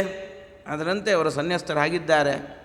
ಅವರ ಒಂದು ಮಾರ್ಗದಲ್ಲಿ ನಾವು ತಡೆಯಾಗಿ ಬರಬಾರದು, ನಾವು ಯಾರೂ ಪ್ರತಿಬಂಧಕರಾಗಬಾರದು ಅಂಥೇಳಿ ಅವರಿಗೆ ತಮ್ಮ ಸನ್ಯಾಸ ದೀಕ್ಷೆಯಲ್ಲಿ ಇರಲಿಕ್ಕೆ ಅವರಿಗೆ ಅಪ್ಪಣೆಯನ್ನು ಕೂಡ ತಂದೆ ತಾಯಿಗಳು ಕೊಟ್ಟುಬಿಟ್ರು. ಸೀದಾ ಕರ್ಕೊಂಡು ಹೋಗಿ ಮತ್ತೆ ತಿರ್ಗಾ ಅಕ್ಷೋಭ್ಯ ತೀರ್ಥರ ಸನ್ನಿಧಿಗೆ ಅವರನ್ನು ಒಪ್ಪಿಸಿದ್ದಾರೆ. ಆಗ ಅವರಿಗೆಲ್ಲ ಹಿಂದಿನದೆಲ್ಲ ಹಿಂದೆ ತಾವು ಕಿಂಪಶು ಪೂರ್ವದೇಹೇ ಅಂತಂದಾಗಲೇ ಅವರಿಗೆ ಗೊತ್ತಾಗಿತ್ತು. ಕಿಂಪಶು ಅಂತಂತಂದರೆ ಹಿಂದೆ ನೀನು ಪಶುವಾಗಿದ್ದಿ, ಪೂರ್ವದೇಹೇ ಪಶುವಾಗಿ ಸಮಸ್ತ ಶಾಸ್ತ್ರವನ್ನೆಲ್ಲ ಅಧ್ಯಯನ ಮಾಡಿದ್ದು ಅಂತೆಂಬುದಾಗಿ ಅದನ್ನು ಕೂಡ ಜ್ಞಾಪಿಸಿದ್ದಾರೆ. ಅಥವಾ ಇನ್ನೊಂದು ಇದಕ್ಕೆ ಅರ್ಥ ಏನಪ್ಪ ಅಂತಂತಂದರೆ ಕಿಂಪಶು ಪೂರ್ವದೇಹೇ, ಹಿಂದೆ ಪಶು ಆಗಿರಲಿಲ್ಲ ನೀನು, ಕಿಂ ಪಶು, ಆಗ ಪಶು ಅಲ್ಲ ನೀನು. ಯಾಕೆ ಅಂತಂದರೆ ಆಗ ಪಶುವಿನಂತೆ ನಿನ್ನ ವರ್ತನೆ ಇರಲಿಲ್ಲ. ಆಗ ಎತ್ತಾಗಿದ್ದರೂ ಕೂಡ ಪಶುವಿನಂತೆ ವರ್ತನೆ ಇರಲಿಲ್ಲ. ಶ್ರೀಮದಾಚಾರ್ಯರ ಗ್ರಂಥಗಳನ್ನೆಲ್ಲ ಶ್ರವಣ ಮಾಡಿ ಮೆಲುಕು ಹಾಕಿದ್ದೀರಿ. ಆದರೆ ಈಗ ಪಶುಗಳಂತೆ ವರ್ತನೆ ಮಾಡ್ತಾ ಇದ್ದೀರಲ್ಲ, ಬೇಡ ಅಂತ. ಕಿಂ ಪಶು ಪೂರ್ವದೇಹೇ ನಹಿ ಅಂತ. ಪೂರ್ವದೇಹೇ ಪಶುನ ಇಲ್ಲ, ಆಗ ಪಶು ಅಲ್ಲ, ಆದರೆ ಈಗ ಪಶುವಿನಂತೆ ವರ್ತನೆ ಮಾಡಬೇಡ್ರಿ. ಈಗಲೂ ಕೂಡ ಯಾವ ಮಾನುಷ್ಯ ಜನ್ಮ ಬಂದಾಗ ಪರಾಮರ್ಶ ಬುದ್ಧಿಯನ್ನು ಪರಮಾತ್ಮ ಕೊಟ್ಟಾಗ ಅದನ್ನು ಸದುಪಯೋಗ ಪಡಿಸ್ಕೊಳ್ರಿ ಎಂಬುದಾಗಿ ನಮ್ಮ ಅಕ್ಷೋಭ್ಯ ತೀರ್ಥರ ಒಂದು ನೈಜ ಅಭಿಪ್ರಾಯ. ಹೀಗೆ ಅದನ್ನು ಅರ್ಥ ಮಾಡಿಕೊಂಡ್ರು. ಆಗ ಸ್ವಲ್ಪ ದಿವಸದಲ್ಲಿ ಅವರು ತಮ್ಮ ಮೇಧಾಶಕ್ತಿಯಿಂದ ಗುರುಗಳ ಅನುಗ್ರಹಕ್ಕೆ ಪಾತ್ರರಾಗಿ ಸಮಸ್ತ ಶಾಸ್ತ್ರಾರ್ಥವನ್ನೆಲ್ಲ ಅಧ್ಯಯನವನ್ನು ಮಾಡಿ ಅವರಿಗೆ ಒಪ್ಪಿಸ್ತಾ ಇದ್ದಾರೆ. ಅದನ್ನು ಭಾಳ ಸಂತೋಷ ಆಯಿತು ಯಾರಿಗೆ, ಅಕ್ಷೋಭ್ಯ ತೀರ್ಥರಿಗೆ. ಇವರಿಗೆ ಆ ಪೀಠದಲ್ಲಿ ಆಧಿಪತ್ಯವನ್ನು ಕೊಡಬೇಕು ಅಂಥೇಳಿ ಪೀಠಾಧಿಪತ್ಯವನ್ನು ಕೂಡ ಅವರಿಗೆ ಕೊಟ್ಟು ತಾವು ಬೃಂದಾವನಸ್ಥರಾಗಿಬಿಟ್ಟಿದ್ದಾರೆ. ಅದಾದಮೇಲೆ ಆ ಜವಾಬ್ದಾರಿಯನ್ನು ತಗೊಂಡಿರ್ತಕ್ಕಂಥ ನಮ್ಮ ಜಯತೀರ್ಥರು ಒಂದು ದೊಡ್ಡ ಗಜಗಹ್ವರ ಇದು ಹೇಳ್ತೀವಲ್ಲ, ಯಾವುದು ನಮ್ಮ ಎರಗೋಳ ಗುಹೆಯಲ್ಲಿ ತಾವು ಕೂತ್ಕೊಂಡು ಅಲ್ಲಿ ಜಪವನ್ನು ಮಾಡ್ತಾ ದಿವ್ಯ ಸನ್ನಿಧಾನದಲ್ಲಿ ಅವರು ಏನು ಮಾಡ್ತಾ ಇದ್ದಾರೆ, ಗ್ರಂಥಗಳನ್ನು ರಚನೆ ಮಾಡ್ತಾ ಇದ್ದಾರೆ. ಅಂತಹ ಸಂದರ್ಭದಲ್ಲಿ ಅದೇ ಸರ್ಪ ಅಂತ ನೋಡಿರಿ, ಶೇಷದೇವರ ಆವೇಶ, ಅದನ್ನು ಸೂಚನೆ ಮಾಡಲಿಕ್ಕೆ ಆ ದೊಡ್ಡ ಘಟ ಸರ್ಪ ಅವರ ಮೇಲೆ ಅದು ಬಂದು ಹೆಡೆಯನ್ನು ಚಾಚ್ತಾ ಅದು ನಿಂತಿದೆ. ಅದರ ಒಂದು ಮೇಲಿರ್ತಕ್ಕಂಥ ರತ್ನಗಳ ಒಂದು ಬೆಳಕಷ್ಟೆ. ಯಾಕೆಂದರೆ ಗುಹೆಯಲ್ಲಿ ಯಾವ ಬೆಳಕಿರುತ್ತೆ ರೀ, ಯಾವ ಲೈಟ್ ಇಲ್ಲ, ಮತ್ತೊಂದಿಲ್ಲ. ಇವತ್ತು ಬೇಕಾದಷ್ಟು ಜಯತೀರ್ಥರ ಅನುಗ್ರಹದಿಂದ ಇಂತಿಂಥ ದೀಪಗಳು ಇದೆಲ್ಲ ನೋಡ್ತಾ ಇದ್ದೀವಿ. ರಾಯರ ಅನುಗ್ರಹದಿಂದ ಇಷ್ಟೆಲ್ಲ ಲೈಟ್ ಇದ್ದರೂ ನಮಗೇನು ಗ್ರಂಥ ಬರೆಯೋದಿಲ್ಲ, ನಾವೇನು ಬರೆಯೋದಿಲ್ಲ. ಅದಲ್ಲ, ಗ್ರಂಥ ಓದಿದ್ರೆ ಸಾಕಾಗಿದೆ, ಓದ್ತಾನೂ ಇಲ್ಲ ನಾವು. ಆದರೆ ಅವ್ರಿಗೆ ಯಾವ ದೀಪ ಬೇಡ, ಏನು ಬೇಡ, ರತ್ನದ ಬೆಳಕಿನಲ್ಲಿ ಕೂತ್ಕೊಂಡು ಇಷ್ಟೆಲ್ಲ ಗ್ರಂಥಗಳನ್ನು ನಿರ್ಮಾಣ ಮಾಡಿದ್ದಾರೆ. ಇಡೀ ತಮ್ಮ ಜೀವನ ಸರ್ವಸ್ವವನ್ನು ಕೂಡ ತ್ಯಾಗ ಮಾಡಿ, ಜೀವನದಲ್ಲಿರ್ತಕ್ಕಂಥ ಯಾವುದೇ ಸುಖಗಳಿಗೂ ಕೂಡ ಅವರು ತಮ್ಮ ಬೆಲೆಯನ್ನು ಕೊಡದೇನೆ ಅದು ಸರ್ವಸ್ವವನ್ನು ಕೂಡ ತ್ಯಾಗವನ್ನು ಮಾಡಿ ಇಲ್ಲಿ ಬಂದು ಗ್ರಂಥಗಳನ್ನು ರಚನೆ ಮಾಡಿದರು. ಯಾತಕ್ಕೋಸ್ಕರ? ಅವ್ರಿಗೋಸ್ಕರ ಏನೆಲ್ಲ ರಚನೆ ಮಾಡಿದ್ದು ಗ್ರಂಥಗಳು. ಏಕೆಂದರೆ ಅವರು ಬೇಕಾದಷ್ಟೆಲ್ಲ ತಿಳ್ಕೊಂಡ್ಬಿಟ್ಟಿದ್ರು. ಈ ಗ್ರಂಥಗಳನ್ನು ರಚನೆ ಮಾಡಿದ್ದು ನಮಗೋಸ್ಕರ ಅದು, ಹೌದಲ್ಲ? ಮುಂದೆ ಮಾಧ್ವರು ಬರ್ತಾರೆ, ಅವರು ಸರಿಯಾದ ನಮ್ಮ ಮಧ್ವ ಸಿದ್ಧಾಂತವನ್ನು ಅರ್ಥ ಮಾಡಿಕೊಳ್ಳಿ ಎಂಬತಕ್ಕಂಥ ನಿಟ್ಟಿನಲ್ಲಿ ಅನೇಕ ಗ್ರಂಥಗಳನ್ನು ರಚನೆ ಮಾಡಿದ್ದಾರೆ. ಅಷ್ಟು ಸರ್ವಸ್ವ ತ್ಯಾಗ ಮಾಡಿ ನಮಗೋಸ್ಕರ ಮಾಡಿರ್ತಕ್ಕಂತಹ ಮಹಾತ್ಯಾಗಿಗಳು ಯಾರೋ ನಮ್ಮ ಗುರುಗಳಾಗಿರ್ತಕ್ಕಂಥ ಜಯತೀರ್ಥರು. ಅವರ ಉಪಕಾರವನ್ನು ಎಲ್ಲರೂ ಕೂಡ ಸ್ಮರಣೆ ಮಾಡಬೇಕು. ಇಬ್ಬಿಬ್ಬರು ಚಲೋ ಹೆಣ್ಣಂದ್ರಿದ್ರಿ, ಬೇಕಾದಷ್ಟು ಅವ್ರು ಮೆರಿಬೋದಿತ್ತು, ಬೇಕಾದಷ್ಟು ಐಶ್ವರ್ಯ ಇತ್ತು ಮನೆಯಲ್ಲಿ, ರಾಜ ಸಂಪತ್ತಿತ್ತು, ಅದರಿಂದನೂ ಕೂಡ ಮೆರಿಬೋದಿತ್ತು. ಆದರೆ ಇದು ಯಾವುದು ಬೇಡ ನನಗೆ ಅಂಥೇಳಿ ಸರ್ವಸ್ವವನ್ನು ಕೂಡ ತ್ಯಾಗ ಮಾಡಿ ನಮಗೋಸ್ಕರ ಈ ಗ್ರಂಥಗಳನ್ನೆಲ್ಲ ನಿರ್ಮಾಣ ಮಾಡಿದ್ದಾರೆ. ಅದರಲ್ಲಿ ಅನೇಕ ಕೃತಿಗಳು ಹೊರಹೊಮ್ಮಿರ್ತಕ್ಕಂಥದ್ದು. ಅದರಲ್ಲಿ ಮೇರು ಕೃತಿ ಅಂತಂತಂದರೆ ಯಾವುದದು ಅಂತಂದರೆ ಶ್ರೀಮನ್ ನ್ಯಾಯಸುಧಾ. ಅದಲ್ಲ, ಶ್ರೀಮನ್ ನ್ಯಾಯಸುಧಾ ಎಲ್ಲರೂ ಕೂಡ ಆಸ್ವಾದಿಸಲ್ಪಡ ಭೂವಿಪ್ರರು, ಭೂಸುರರಾಗಿರ್ತಕ್ಕಂಥ ವಿಪ್ರರು ಅದು ಆಸ್ವಾದಿಸಲಿಕ್ಕೆ ಕೊಟ್ಟಿರ್ತಕ್ಕಂಥ ಒಂದು ಅಮೃತ. ಹೆಂಗೆ ಇಂದ್ರ ಆಗ ಮೇಲೆ ಸ್ವರ್ಗದಲ್ಲಿ ಯಾವುದು ಅಮೃತ ಮಥನ ಮಾಡಿದಾಗ ಕ್ಷೀರ ಸಮುದ್ರದಿಂದ ಬಂದಿರತಕ್ಕಂತಹ ಆ ಸುಧಾವನ್ನು ಅಲ್ಲಿರ್ತಕ್ಕಂತಹ ದೇವತಾ ವರ್ಗಕ್ಕೆ ಅದನ್ನು ಕೊಟ್ಟಿದ್ದಾನೆ. ಈಗ ಅದೆಲ್ಲ ಖಾಲಿಯಾಗೋಗ್ಬಿಟ್ಟಿದೆ, ಹೌದಲ್ಲ? ಈಗ ಭೂಸುರರು ಕೇಳ್ತಾ ಇದ್ದಾರೆ, ನಮಗೂ ಆ ಅಮೃತ ಕೊಡ್ರಿ, ಅಮೃತ ಕೊಡ್ರಿ ಅಂತ. ನಿಮಗೆ ಆ ಅಮೃತ ಇಲ್ಲದೆ ಇದ್ದರೂ ಕೂಡ ನಮ್ಮ ಶ್ರೀಮದ್ ಆಚಾರ್ಯರ ಎಂಬತಕ್ಕಂತಹ ಆ ಕ್ಷೀರ ಸಮುದ್ರ ಅಥವಾ ಶ್ರೀಮದ್ ಆಚಾರ್ಯರ ಸರ್ವಮೂಲ ಗ್ರಂಥಗಳೆಂಬತಕ್ಕಂತಹ ಕ್ಷೀರ ಸಮುದ್ರ, ಅದನ್ನು ಮಥನ ಮಾಡಿ ಸುಧಾವನ್ನು ಅದು ನಾವು ತೆಕ್ಕೊಡ್ತೇವೆ ಅಂಥೇಳಿ ಅದೇ ಇಂದ್ರಾಂಶ ಸಂಭೂತರಾಗಿರ್ತಕ್ಕಂಥ ನಮ್ಮ ಜಯತೀರ್ಥರು ನಮ್ಮ ಮಧ್ವಶಾಸ್ತ್ರವನ್ನು ಅವಲೋಕನವನ್ನು ಮಾಡಿ ಆಗ ತೆಗೆದಿರ್ತಕ್ಕಂತಹ ಅಮೃತನೇ ಅದು ಶ್ರೀಮನ್ ನ್ಯಾಯಸುಧಾ ಅಂತಕ್ಕಂಥ ಅಮೃತ. ಅದಕ್ಕೆ ಹೇಳ್ತಾರೆ ವ್ಯಾಸರಾಯರು ನ್ಯಾಯಾಮೃತದಲ್ಲೂ ಹೇಳ್ತಾರೆ, ಶ್ರೀಮಧ್ವಮತ ದುಗ್ಧಾಬ್ಧಿಂ ಧೀಮಂಧರ ಮಹೀಭೃತ ಆಮತ್ಯೋದ್ರಿಯತೆ ನ್ಯಾಯಾಮೃತಂ ವಿಭುಧ ತೃಪ್ತಯೇ ಅಂತ ಹೇಳ್ತಾರೆ. ಶ್ರೀಮಧ್ವಮತವೆಂಬತಕ್ಕಂತಹ ದುಗ್ಧಾಬ್ಧಿ ಅದನ್ನು ಮಥನ ಮಾಡಿದರೆ ಅನೇಕ ಏನು ಬರ್ತಾವೆ, ಅಮೃತ ಬರ್ತಾವೆ. ಒಂದು ಟೀಕಾರಾಯರು ಮಥನ ಮಾಡಿದಾಗ ನ್ಯಾಯಸುಧಾ ಎಂಬತಕ್ಕಂಥ ಅಮೃತ ಬಂತು. ವ್ಯಾಸರಾಯರು ಮತ್ತೆ ಮಥನ ಮಾಡಿದರು, ಆಮೇಲೆ ಆವಾಗಲೂ ಒಂದು ಅಮೃತ ಬಂತು.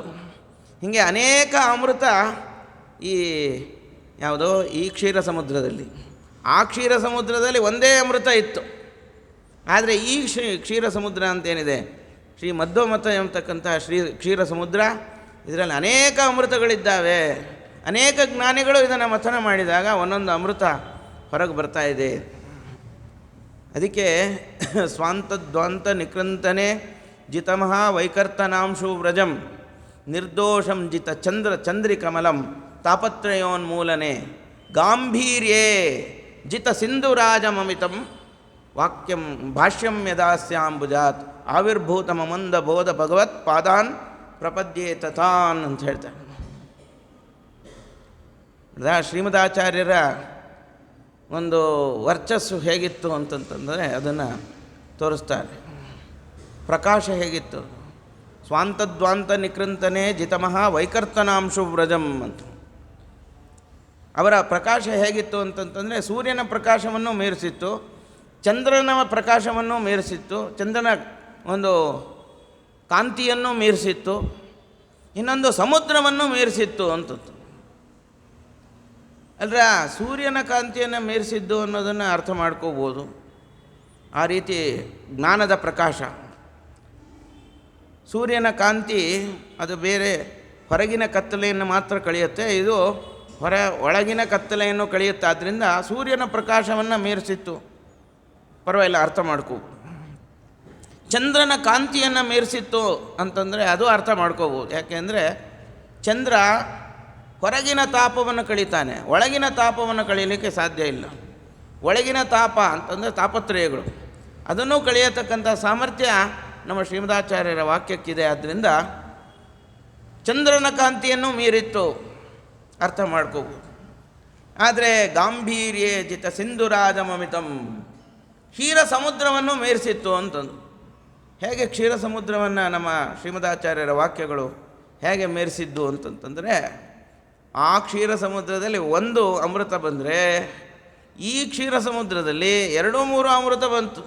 ಒಬ್ಬೊಬ್ಬ ಜ್ಞಾನಿಗಳು ಕೂಡ ಇದನ್ನು ಮಥನ ಮಾಡಿದಾಗ ಅನೇಕ ಅಮೃತಗಳು ಇದರಿಂದ ಹೊರಗೆ ಹೊಮ್ತಾ ಇದೆ. ಆದ್ದರಿಂದ ಅನೇಕ ಅಮೃತವನ್ನು ಒಳಗೆ ಇಟ್ಕೊಂಡಿರ್ತಕ್ಕಂಥ, ಅನೇಕ ರತ್ನಗಳನ್ನು ಒಳಗೆ ಇಟ್ಕೊಂಡಿರ್ತಕ್ಕಂತಹ ನಮ್ಮ ಗ್ರಂಥಗಳು ಸರ್ವಮೂಲ ಗ್ರಂಥಗಳು.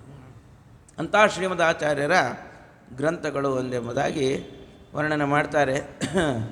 ಇಂತಹ ನಮ್ಮ ಶ್ರೀಮದಾಚಾರ್ಯರ ಗ್ರಂಥದಲ್ಲಿ ಮಥನವನ್ನು ಮಾಡಿ ನ್ಯಾಯಸುಧಾ ಎಂಬತಕ್ಕಂತಹ ಅಮೃತವನ್ನು ಮೊದಲು ತೆಗೆದುಕೊಟ್ಟವರು ಶ್ರೀಮದ್ ಟೀಕಾಕೃತ್ಪಾದರು. ಅದರಲ್ಲಿ ಭಾಳ ಚೆನ್ನಾಗಿ ಮಾತಾಡ್ತಾರೆ. ಅವತರಣಿಕೆ ಕೊಡೋದೇ ಭಾಳ ರೋಮಾಂಚಕವಾಗಿ ಕಾಣಿಸುತ್ತೆ. ನಿನ್ನೆ ಒಂದು ಹೇಳಿದೆ ನಾನು, ಯಾವುದೋ ತತ್ವಪ್ರಕಾಶಿಕಾದಲ್ಲಿ ಅವತರಣಿಕೆ ಕೊಡಬೇಕಾದ್ರೆ ಯಾವ ರೀತಿ ಪದಲಾಲಿತ್ಯವನ್ನು ತೋರಿಸಿದ್ದಾರೆ. ನಿಮಗೆ ಅರ್ಥ ಆಗೋದು ಮಾತ್ರ ಹೇಳ್ತೇವೆ, ಎಲ್ಲ ಅರ್ಥ ಆಗೋದಿಲ್ಲ. ನ್ಯಾಯಸುಧಾದಲ್ಲಿ ಎಲ್ಲರಿಗೂ ಎಲ್ಲ ಅರ್ಥ ಆಗೋದಿಲ್ಲ. ನೋಡಿ, ಮೇಲ್ನೋಟಕ್ಕೆ ಹೇಗೆ ಪದಲಾಲಿತ್ಯವನ್ನು ತೋರಿಸ್ತಾರೆ. ನಾರಾಯಣಂ ನಿಖಿಲ ಪೂರ್ಣ ಗುಣೈಕ ದೇಹಂ ನಿರ್ದೋಷಂ ಅಪ್ಯತಮಮಪ್ಯ ಕಿಲೈಸ್ವಾಕ್ಯೈ ಅಸ್ಯೋದ್ಭವಾದಿದಮಶೇಷ ವಿಶೇಷತೋಪಿ ವಂದ್ಯಂ ಸದಾ ಪ್ರಿಯತಮಂ ಮಮ ಸನ್ನಮಾಮಿ ಎಂಬುದಾಗಿ ಅನುವ್ಯಾಖ್ಯಾನದ ಮೊದಲನೇ ಮಂಗಳಾಚರಣೆ ಇದೆ. ಇದಕ್ಕೆ ಅವತರಣಿಕ ಕೊಡಬೇಕಲ್ಲ, ಯಾಕೆ ಇದನ್ನು ಪ್ರಾರಂಭ ಮಾಡಿದರು ಎಂಬುದಾಗಿ. ಯಾಕೆ ಅನುವ್ಯಾಖ್ಯಾನವನ್ನು ಪ್ರಾರಂಭಿಸಿದರು ಶ್ರೀಮದಾಚಾರ್ಯರು? ಹಿಂದೆ ಭಾಷ್ಯವನ್ನು ನಿರ್ಮಾಣ ಮಾಡಿದ್ದಾಗಿತ್ತು, ಬ್ರಹ್ಮಸೂತ್ರ ಭಾಷ್ಯ. ಅನುವ್ಯಾಖ್ಯಾನವನ್ನು ಯಾಕೆ ಪ್ರಾರಂಭಿಸಿದರು? ಈ ಅನುವ್ಯಾಖ್ಯಾನ ಎಂಬತಕ್ಕಂಥ ಗ್ರಂಥ ಯಾಕೆ ಹೊರಡಿಸಿದರು? ಈ ಮಂಗಳಾಚರಣ ಶ್ಲೋಕವನ್ನು ಯಾಕೆ ಹೊರಡಿಸಿದರು ಅನ್ನೋದಕ್ಕೆ ಅವತರಣಿಕ ಕೊಡಬೇಕಾದ್ರೆ ಚೆನ್ನಾಗಿ ಮಾತಾಡ್ತಾರೆ. ಭಗವತಾ ಬಾದರಾಯಣೇನ ಪ್ರಾಣಿನಾಂ ನಿಶ್ರೇಯಸಾಯ ಪ್ರಣೀತಮಪಿ ಬ್ರಹ್ಮಮೀಮಾಂಸಾ ಶಾಸ್ತ್ರಂ ಅಸಾಧು ನಿಬಂಧಾನ್ನಂತಮಸ ಅವಕುಂಠಿತತ್ವೇನ ಅಪ್ರಣೀತಮೇವ ಮನ್ಯಮಾನಃ ಭಗವಾನ್ ಆನಂದತೀರ್ಥಮುನಿ ಯಥಾಚಾರ್ಯ ಅಭಿಪ್ರಾಯ ವಸ್ಯ ಭಾಷ್ಯಂ ವಿದಾಯ ಅನುಭಾಷ್ಯಮಪಿ ಕರಿಷ್ಯನ್ ವಿಲೀನ ಪ್ರಕೃತಿತೆಯ ಸ್ವಯಂ ಅಂತರಾಯ ವಿಧುರೋಪಿ ಅನವರತಂ ಈಶ್ವರ ಪ್ರವಢ ಕಾಯಕರಣ ವೃತ್ತಿರಪಿ ನಾರಾಯಣ ಪ್ರಣಾಮಾದಿಕಂ ಪ್ರಾರಪ್ಸಿತಸ್ಯ ಅನಂತರಾಯ ಪರಿಸಮಾಪ್ತೇ ಪ್ರಚಯಸ್ಯ ಚ ಹೇತುತಯ ಅವಗೀತ ಶಿಷ್ಟಾಚಾರ ಪರಂಪರಾದಿನ ಅವಗತಂ ಶಿಷ್ಯಾನ್ ಗ್ರಾಹಯಿತು ಗ್ರಂಥಾದೋ ನಿಬಧ್ನಾತಿ ನಾರಾಯಣಮಿತಿ. ನೋಡಿ, ಹೀಗೆ ಭಾಳ ಚೇತೋಹಾರಿಯಾಗಿ ಅವತರಣಿಕೆಯನ್ನು ಕೊಟ್ಟು ಮಾತಾಡ್ತಾರೆ. ಒಂದೊಂದು ಶ್ರೀಮದಾಚಾರ್ಯರ ಪದಗಳಿಗೆ, ವಾಕ್ಯಗಳಿಗೆ ಹೀಗೆ ವ್ಯಾಖ್ಯಾನ ಮಾಡೋದು ಅದ್ಭುತವಾದಂಥ ವ್ಯಾಖ್ಯಾನ. ಮತ್ತಷ್ಟೇ ಅಲ್ಲ, ಚಮತ್ಕೃತಿ ನವರಸಗಳನ್ನು ಕೂಡ ಬೆರೆಸ್ತಾ ಚೇತೋಹಾರಿಯಾಗಿ ಉಪಪಾದನೆ ಮಾಡ್ತಾರೆ. ಶ್ರೀಮದಾಚಾರ್ಯರು ವೈರಾಗ್ಯ ಬೇಕು ಅಂತ ಹೇಳ್ತಾರೆ. ವೈರಾಗ್ಯ ಅಂದರೆ ಏನು? ಕೆಲವರಿಗೆ ಬಾಣಂತಿ ವೈರಾಗ್ಯ ಅಂತಿರುತ್ತೆ, ಹಿಂಗೆಲ್ಲ ಇರುತ್ತೆ ಅವ್ರದ್ದಲ್ಲ. ವೈರಾಗ್ಯ ನಾನಾ ಥರದ ವೈರಾಗ್ಯ, ಉದರ ವೈರಾಗ್ಯ ಅಂತಂತಾರೆ, ಬಾಣಂತಿ ವೈರಾಗ್ಯ ಅಂತಂತಾರೆ, ಪ್ರಸವ ವೈರಾಗ್ಯ ಅಂಥೇಳಿ, ಸ್ಮಶಾನ ವೈರಾಗ್ಯ ಅಂತೆಲ್ಲ ಇರುತ್ತೆ. ಹಾಗೆಲ್ಲ ಅಲ್ಲ. ವೈರಾಗ್ಯ ಅಂತಂತಂದರೆ ಏನು ಅನ್ನೋದನ್ನು ನಮ್ಮ ಟೀಕಾಕೃತ್ಪಾದರು ಭಾಳ ಚೆನ್ನಾಗಿ ಅನೇಕ ಗ್ರಂಥಗಳಲ್ಲಿ ತಿಳಿಸಿದ್ದಾರೆ. ನ್ಯಾಯಸುಧಾದಲ್ಲಿ ವೈಶಿಕ ಸುಖವನ್ನು ನಾವು ಬಿಡಬೇಕು. ಯಾಕೆ ಬಿಡಬೇಕು ಅನ್ನೋದಕ್ಕೆ ಒಳ್ಳೆ ದೃಷ್ಟಾಂತ ಕೊಟ್ಟು ಹೇಳ್ತಾರೆ. ಕುಪಿತಾ ಹಿ ಪಣಚ್ಛಾಯ ಸಮೀಕೃತ್ಯ ಪರಂ ಸುಖಂ ಅಪರಂ ಸುಖಂ ಅಂತ. ಸೇವಂತೆ ಯತ್ಪದಂ ಧೀರಾಹ ತಂಬಜೆ ವಲ್ಲಭಂ ಶ್ರಿಯಃ. ಎಲ್ಲರೂ ಕೂಡ ಈ ವೈಶ್ವಿಕ ಸುಖವನ್ನು ತ್ಯಾಗ ಮಾಡಬೇಕು. ಸುಮ್ಮನೆ ನಿಮಗೆ ಹಂಗೆ ಉಪನ್ಯಾಸ ಮಾಡಿದರೆ ತ್ಯಾಗ ಮಾಡೋದಿಲ್ಲ. ಯಾಕೆ ಅಂತಂದರೆ ವೈಶ್ವಿಕ ಸುಖ ಅಂದರೆ ಏನು ಅಂತಂತಂದರೆ ತಿನ್ನೋದು, ಉಣ್ಣೋದು, ನೋಡೋದು, ಒಳ್ಳೆಯ ಗಂಧವನ್ನು ಆಘ್ರಾಣ ಮಾಡೋದು, ಒಳ್ಳೆಯ ಸ್ಪರ್ಶವನ್ನು ಮಾಡೋದು. ಇದನ್ನು ಯಾರಿಗೆ ಬಿಡ್ತಾರೆ? ನೀವು ಸುಮ್ಮನೆ ತ್ಯಾಗ ಮಾಡಿರಿ ಅಂತಂತಂದರೆ ನನಗೆ ಅಷ್ಟು ಅದು ರೋಚನೆ ಆಗೋದಿಲ್ಲ ಅಂಥೇಳಿ ಯಾರೂ ತ್ಯಾಗ ಮಾಡೋದಿಲ್ಲ. ಅದಕ್ಕೆ ಒಳ್ಳೆಯ ಉದಾಹರಣೆ ಕೊಡ್ತಾರೆ. ಈ ವೈಶ್ವಿಕ ಸುಖ ಹೇಗಿದೆ ಅಂತಂತಂದರೆ ಕುಪಿತಾ ಹಿ ಪಣಚ್ಛಾಯ ಸಮೀಕೃತ್ಯ ಅಪರಂ ಸುಖಂ ಅಂತ. ಒಬ್ಬ ಬಕ್ಕ ತಲೆ ಇರ್ತಕ್ಕಂಥ, ಅಂದರೆ ಯಾವ ತಲೆಯಲ್ಲಿ ಒಂದು ಎಣಿಸಿದರೂ ಒಂದು ಕೂದಲಿರಬಾರ್ದು, ಹಾಗೆ ಬಾಳ್ಡಿ ಆಗ್ಬಿಡಿಯನ್ನು ಅಂಥ ಬಕ್ಕ ತಲೆ ಇರ್ತಕ್ಕಂಥವನು ರಣ ಬಿಸಿಲಿನಲ್ಲಿ ಮರಳುಗಾಡಿನಲ್ಲಿ ಹೋಗ್ತಾ ಇರ್ತಾನಂತ. ಯಾವುದು ಮರಳುಗಾಡು ಅಂತಂದರೆ ಡೆಸರ್ಟ್. ಆ ಡೆಸರ್ಟ್ನಲ್ಲಿ ಭಾಳ ಬಿಸಿಲಿರುತ್ತೆ. ಮರಳುಗಾಡು ಅದರಲ್ಲಿ ಯಾವ ನದಿನೂ ಹುಡುಕಿದ್ರೂ ಸಿಗೋದಿಲ್ಲ, ಯಾವ ಗಿಡ ಗಂಟೆ ಇರೋದಿಲ್ಲ, ಬಳೆ ಉದ್ದಕ್ಕೂ ಮರಳೇನೆ, ಬಿಸಿ ಬಿಸಿ ಕಾದೋಗ್ಬಿಟ್ಟಿರುತ್ತೆ. ಮೇಲಿನಿಂದನೂ ಬಿಸಿಲು, ಕೆಳಗಿನಿಂದನೂ ಮರಳಲ್ಲಿ ಬಿಸಿ. ಹೀಗೆ ಅವನು ತೆಳ್ಕೊಂಡು ಹೋಗ್ತಾ ಇರ್ತಾನಂತೆ. ಭಾಳ ನೀರಡಿಕೆ ಆಗಿಬಿಡುತ್ತೆ, ಭಾಳ ಬಿಸಿಲು ಕೂಡ ಜಾಸ್ತಿ ಆಗಿಬಿಡುತ್ತೆ. ಎಲ್ಲರೂ ಕೂಡ ನೆರಳು ಸಿಗುತ್ತಾ ಅಂತ ಹುಡುಕ್ತಾ ಹೋಗ್ತಾನಂತೆ. ಎಲ್ಲೆಲ್ಲೂ ಕೂಡ ಒಂದು ಗಿಡನೂ ಇಲ್ಲ, ಯಾವ ಗಂಟೆನೂ ಇಲ್ಲ, ಮತ್ತೊಂದು ಇಲ್ಲ. ಅಂಥ ಸಂದರ್ಭದಲ್ಲಿ ಸ್ವಲ್ಪನಾದರೂ ಕೂಡ ನನಗೆ ನೆರಳು ಸಿಕ್ಕರೆ ಸಾಕು ಅಂಥೇಳಿ ನೋಡ್ತಾ ಹುಡುಕ್ತಾ ಬರ್ತಾ ಇದ್ದಾಗ ದೊಡ್ಡದೊಂದು ಘಟಸರ್ಪ, ದೊಡ್ಡ ಘಟಸರ್ಪ 5 ಹೆಡೆಯನ್ನು ಕೂಡ ತೆಗೆದುಕೊಂಡು ಅಲ್ಲಿ ಯಾವ ಬಕಪಕ್ಷಿ ಬರುತ್ತೋ, ಯಾಕೆಂದರೆ ಅದಕ್ಕೂ ಕೂಡ ಯಾವುದು ಆಹಾರ ಭಾಳ ದಿವಸದಿಂದ ತಿಂದೇ ಇಲ್ಲ ಅಂಥದ್ದು, ಯಾವುದಾದ್ರು ಘಟಸರ್ಪ ಬರುತ್ತೋ, ಯಾವುದಾದ್ರು ಬಕಪಕ್ಷಿ ಬರುತ್ತೋ, ನಾನು ಅದನ್ನು ತಿಂದುಬಿಡಬೇಕು ಅಂಥೇಳಿ ಕುಪಿತಾಹಿ ಪಣಚ್ಛಾಯ, ಕೋಪಗೊಂಡಿರ್ತಕ್ಕಂಥ, ಕಣ್ಣನ್ನೆಲ್ಲ ಕೆಂಪು ಮಾಡಿಕೊಂಡು ನೋಡ್ತಕ್ಕಂತಹ ದೊಡ್ಡ ಘಟಸರ್ಪ 5 ಹೆಡೆಯನ್ನು ಚಾಚಿಕೊಂಡು ಹಿಂಗೆ ಕಾಯ್ತಾ ಇರುತ್ತಂತೆ. ಅವಾಗ ಇವನು ನೋಡ್ತಾನಂತೆ, ಈ ಬಕ್ಕ ತಲೆ ಇರ್ತಕ್ಕಂಥ ಅದ್ರ ಕೆಳಗಡೆ ಸ್ವಲ್ಪ ನೆರಳು ಬಿದ್ದಿದೆಯಲ್ಲ, ಎಷ್ಟೇ ನಾನು ಹುಡುಕಿದರೂ ಕೂಡ ಯಾವ ಗಿಡ ಗಂಟೆ ಏನೂ ಸಿಗಲಿಲ್ಲ. ಇರಲಿ ಪರವಾಗಿಲ್ಲ, ಇದು ದುಷ್ಟ ಪ್ರಾಣಿನೇ ಇರ್ಬೋದು, ಆದರೆ ಅದರ ಕೆಳಗಡೆ ಸ್ವಲ್ಪ ಇದು ಹೆಡೆಗಳ ಕೆಳಗಡೆ ಒಂದು ಸ್ವಲ್ಪ ನೆರಳು ಬಿದ್ದಿದೆಯಲ್ಲ, ಸ್ವಲ್ಪ ಇದರಲ್ಲಿ ವಿಶ್ರಾಂತಿ ತಗೊಂಡು ಆಮೇಲೆ ಮುಂದೆ ಹೋಗೋಣ ಅಂಥೇಳಿ ಆ ಘಟಸರ್ಪದ ನೆರಳನ್ನು ಅವನು ಆಶ್ರಯಿಸಿದರೆ ಎಂಥ ಮೂರ್ಖನಾಗ್ತಾನೋ ಇಲ್ಲ, ಅವನು ಅತ್ಯಂತ ಮೂರ್ಖನು ಅಂತ ಆಗ್ತಾನೋ. ಹಾಗಿದ್ದಂಗೆ ವೈಶ್ವಿಕ ಸುಖ ಅಂತ, ಕ್ಷಣಿಕ ಸುಖ ಇದು, ಮತ್ತಷ್ಟು ನಿಮ್ಮನ್ನು ದುಃಖಕ್ಕೆ ಕಾರಣವನ್ನಾಗಿ ಮಾಡಿಬಿಡುತ್ತೆ. ಆದ್ದರಿಂದ ಹೇಗೆ ಆ ಕುಪಿತವಾದಂಥ ಸರ್ಪದ ನೆರಳು ಸ್ವಲ್ಪ ಕ್ಷಣಿಕ, ಆದರೆ ಮುಂದೆನೇ ಅದರಲ್ಲಿ ಭಯ ಇದೆ, ಮುಂದೆನೇ ದೊಡ್ಡ ಭಯ ಇದೆ. ಅದು ಹೆಂಗೋ ಹಾಗೆ ವೈಶ್ವಿಕ ಸುಖಗಳು ಕೂಡ ತಿನ್ನೋದು, ಉಣ್ಣೋದು, ಮೆರೆಯೋದು, ನೋಡೋದು, ನಾವು ಸದಾ ಒಳ್ಳೊಳ್ಳೆ ದೃಶ್ಯಗಳನ್ನು ನೋಡಬೇಕು, ಒಳ್ಳೊಳ್ಳೆ ಪದಾರ್ಥಗಳನ್ನು ನಾವು ಅದು ನೈವೇದ್ಯ ಆಗಿರುತ್ತೋ ಬಿಟ್ಟಿರುತ್ತೋ ಹೊರಗಡೆ ಎಲ್ಲ ತಿಂದುಬಿಡ್ಬೇಕು. ನಾವು ಒಳ್ಳೆಯ ಒಂದು ಪರಿಮಳವನ್ನು, ಸೆಂಟು ಗಿಂಟು ಅದೆಲ್ಲ ಹಾಕ್ಕೊಂಡು ಆಘ್ರಾಣಿಸ್ತಾ ಮೆರಿಬೇಕು, ಒಳ್ಳೆಯ ವಸ್ತ್ರಗಳನ್ನು ಹಾಕ್ಕೋಬೇಕು, ಒಳ್ಳೆಯ ಸ್ಪರ್ಶವನ್ನು ಬೇಕು ನಮಗೆ. ಹೀಗೆ ನಾವು ಬಯಸ್ತೇವೆ. ಆದರೆ ನೋಡ್ಕೊಡ್ರಿ ನೀವೆಲ್ಲ, ಒಂದು ಸಣ್ಣ ಒಂದು ಪದಾರ್ಥವನ್ನು ನಾವು ಆಸ್ವಾದನೆ ಮಾಡಬೇಕಾದ್ರೆ ಹಿಂದೂ ಕಷ್ಟ ಇದೆ, ಮಧ್ಯದಲ್ಲೂ ಅದು ತಿನ್ನಬೇಕಾದ್ರೂ ಕಷ್ಟ ಇದೆ, ಆಮೇಲೂ ಕಷ್ಟ ಇದೆ. ಎಂತೆಂಥವ್ರಿಗೂ ಕೂಡ ಇದು ಅರ್ಥ ಆಗುತ್ತೆ. ಸ್ವರ್ಗದಲ್ಲಿರ್ತಕ್ಕಂಥ ಸ್ವರ್ಗೈಶ್ವರ್ಯವನ್ನು ಭೋಗಿಸ್ತಕ್ಕಂತಹ ಇಂದ್ರಾದಿ ದೇವತೆಗಳಿಗೂ ಬಿಟ್ಟಿದ್ದಲ್ಲ ಇದು. ಅಮೃತ ಮಥನವನ್ನು ಮಾಡಬೇಕಾದ್ರೆ ಆ ಅಮೃತವನ್ನು ಕುಡಿದ್ರಲ್ಲ ಅವರು, ಅದಕ್ಕೆ ಹಿಂದೆ ಎಷ್ಟು ಕಷ್ಟಪಟ್ಟಿದ್ದಾರೆ ದೇವತೆಗಳನ್ನ ಕೇಳ್ರಿ. ಆ ಅಮೃತ ಮಥನ ಮಾಡಿ ಅದು ಅಮೃತವನ್ನು ಪಡಿಬೇಕಾದ್ರೆ ಹಿಂದೆ ಯಾವುದು ಮಂದರ ಪರ್ವತ ತರಬೇಕಾಯಿತು, ಅದನ್ನು ಹಾಕಬೇಕು, ಅದು ಮುಳುಗೋಯ್ತು, ಮತ್ತು ಕೂರ್ಮರೂಪಿಯಾಗಿ ಬಂದು ಸ್ವಾಮಿ ಎತ್ತಿದ, ಆ ವಾಸುಕಿ ಅಂತಕ್ಕಂಥದ್ದನ್ನೇ ಹಗ್ಗ ಮಾಡಿಕೊಂಡು ಅದನ್ನು ಕಡಿಬೇಕಾಯಿತು. ಅದರ ವಿಷ ಜ್ವಾಲೆ. ಆಮೇಲೆ ಏನೋ ಮುಳುಗೋಗಿ ಏನೇನೋ ಆಗಿ ಕಡಿದ್ರು. ಆದರೂ ಕೂಡ ಅಮೃತ ಬರಲೇ ಇಲ್ಲ. ಕೊನೆಗೆ ಬಂದಿದ್ದು ಯಾವುದು? ವಿಷ ಬಂದ್ಬಿಡ್ತು ಮೊದಲು. ಅದರ ಜ್ವಾಲೆಯಿಂದ ತತ್ತರಿಸಿ ಹೋಗಿದ್ದಾರೆ ಎಲ್ಲರೂ ಕೂಡ. ಕೊನೆಗೆ ನೋಡಿದ್ರೆ ಅಮೃತ ಬರೋಕ್ಕಿಂತ ಪೂರ್ವದಲ್ಲೂ ಕಷ್ಟಪಟ್ಟಿದ್ದಾರೆ. ಹೋಗಲಿ, ಅಮೃತ ಬಂದ ಮೇಲಾದರೂ ಕೂಡ ನೆಮ್ಮದಿಯಿಂದ ಕುಡಿದ್ರ ಅಂತಂತಂದರೆ ಅಲ್ಲೂ ಕೂಡ ದೇವತೆಗಳಿಗೂ ದಾನವರಿಗೂ ಜಗಳ.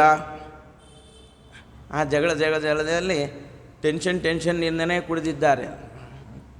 ಅವರೇನು ನೆಮ್ಮದಿಯಿಂದ ಕುಡ್ದಿಲ್ಲ. ಅದು ಹೋಗಲಿ, ಕುಡಿದ್ರಲ್ಲಪ್ಪ, ಇದಾದಮೇಲಾದ್ರೂ ಕೂಡ ಸುಖ ಇದೆಯಾ ಅಂತಂತಂದರೆ ಇವರು ಅಮೃತ ಕುಡಿದಿದ್ದರೆ ಅಲ್ಲಿ ರಾಕ್ಷಸರನ್ನೆಲ್ಲ ಮತ್ತೆ ಬದುಕಿಸ್ಬಿಟ್ಟಿದ್ದಾರೆ. ಯಾರು? ಶುಕ್ರಾಚಾರ್ಯರು ಸಂಜೀವಿನಿ ವಿದ್ಯೆಯಿಂದ ಅವ್ರನ್ನೆಲ್ಲ ಮತ್ತೆ ಬದುಕಿಸ್ಬಿಟ್ಟಿದ್ದಾರೆ. ನೀವು ಅಮೃತ ಕುಡಿದು ನೀವು ಚಿರಂಜೀವಿಗಳಾದರೆ ಇವ್ರನ್ನೂ ಕೂಡ ಚಿರಂಜೀವಿಗಳನ್ನಾಗಿ ಮಾಡ್ತೇನೆ, ಯಾವುದೋ ಸಂಜೀವಿನಿ ವಿದ್ಯೆಯಿಂದ ಅಂಥೇಳಿ ಅವ್ರನ್ನೆಲ್ಲ ಮತ್ತೆ ಬದುಕಿಸ್ಬಿಟ್ಟು ಬಲಿಚಕ್ರವರ್ತಿಯಿಂದ ಮತ್ತೆ ತಿರ್ಗಾ ಆಕ್ರಮಣ, ದೇವಾಸುರರ ಯುದ್ಧ, ವಿಶ್ವಚಿತ್ ಯಾಗ. ಅಂದಮೇಲೆ ಅಮೃತ ಕುಡಿದ ಮೇಲೂ ಅವ್ರಿಗೇನು ನೆಮ್ಮದಿ ಇಲ್ಲ. ಅಮೃತ ಕುಡಿಬೇಕಾದ್ರೂ ನೆಮ್ಮದಿ ಇಲ್ಲ. ಅಮೃತ ಕುಡಿಯೋಕ್ಕಿಂತ ಮುಂಚೆನೂ ನೆಮ್ಮದಿ ಇಲ್ಲ. ಹೌದಾ? ಸಣ್ಣ ನೀವು ಒಂದು ಬೋಂಡ ತಿನ್ನಬೇಕಾದ್ರೇ ನೋಡ್ಕೊಳ್ರಿ. ಮನೆಯಲ್ಲಿ ಎಷ್ಟು ಪದಾರ್ಥವನ್ನು ತರಬೇಕಾದ್ರೆ ಎಷ್ಟು ಕಷ್ಟಪಟ್ಟಿರ್ತೀರಿ. ಆಫೀಸ್ಗೆ ಎಲ್ಲ ಹೋಗಿ ಸಂಪಾದನೆ ಮಾಡ್ಕೊಂಡು ಬರಬೇಕು. ಪದಾರ್ಥವನ್ನು ನಿರ್ಮಾಣ ಮಾಡಬೇಕಾದ್ರೂ ಕಷ್ಟಪಡಬೇಕು. ತಿಂತಾನ ಹೋಗಲಿ, ದ್ವಾ ತಿಂದುಬಿಡ್ತಾನೆ, ಆಮೇಲೂ ಕಷ್ಟ. ಶುಗರು ಇರುತ್ತೆ, ದ್ವಾ ತಿಂದುಬಿಟ್ರೆ ಆಮೇಲೂ ಕಷ್ಟ. ಹೌದಲ್ಲ? ಇನ್ನು ತಿನ್ನಬೇಕಾದ್ರೂ ಕೂಡ ನೆಮ್ಮದಿ ಇದೆಯಾ ಅಂತಂತಂದರೆ 108 ಫೋನ್ ಬರ್ತಾ ಇರ್ತವೆ ತಿನ್ನಬೇಕಾದ್ರೆ. ಮತ್ತು ಅಷ್ಟೇ ಅಲ್ಲ, ಬಿಸಿ ಹಾಕ್ಕೊಂಡ್ಬಿಡ್ತಾನೆ ಆಸೆಯಿಂದ. ಆ ಬಿಸಿ ಇದು ನಾಲಿಗೆ ಸುಟ್ಟು ಹೋಗ್ತಾ ಇರುತ್ತೆ. ದುಃಖ ಇದೆ ಅಂದಮೇಲೆ ಇವೆಲ್ಲ ವೈಶಿಕ ಸುಖ ಅಂತೇನಿದೆ, ಇದು ಕೇವಲ ಸುಖ ಅಲ್ಲ, ದುಃಖ ಮಿಶ್ರಿತವಾದಂಥ ಸುಖ. ಹಿಂದೆನೂ ದುಃಖ ಇದೆ, ಆಗಲೂ ದುಃಖ ಇದೆ, ಮುಂದೆನೂ ದುಃಖ ಇದೆ. ವೈಶಿಕ ಸುಖದಲ್ಲಿ ಎಲ್ಲ ದುಃಖದ ಮಿಶ್ರಣನೇ ಜಾಸ್ತಿ. ಆದರೆ ಕೇವಲ ಸುಖ ಅಂತಂತಂದರೆ ಅದು ಮೋಕ್ಷ ಸುಖ. ಅದಕ್ಕೆ ಕೈವಲ್ಯ ಅಂತ ಕರೀತಾರೆ. ಅಂದಮೇಲೆ ನೀವು ಅದಕ್ಕೋಸ್ಕರ ಪ್ರಯತ್ನ ಪಡಬೇಕು. ವೈಶಿಕ ಸುಖವನ್ನೇ ದೊಡ್ಡ ಸುಖ ಅಂತ ತಿಳ್ಕೊಂಡು ಅದರಲ್ಲೇ ತಲ್ಲೀನರಾಗಿಬಿಟ್ರೆ ಕೇವಲ ಸುಖ ಸಿಗೋದಿಲ್ಲ ನೀವು.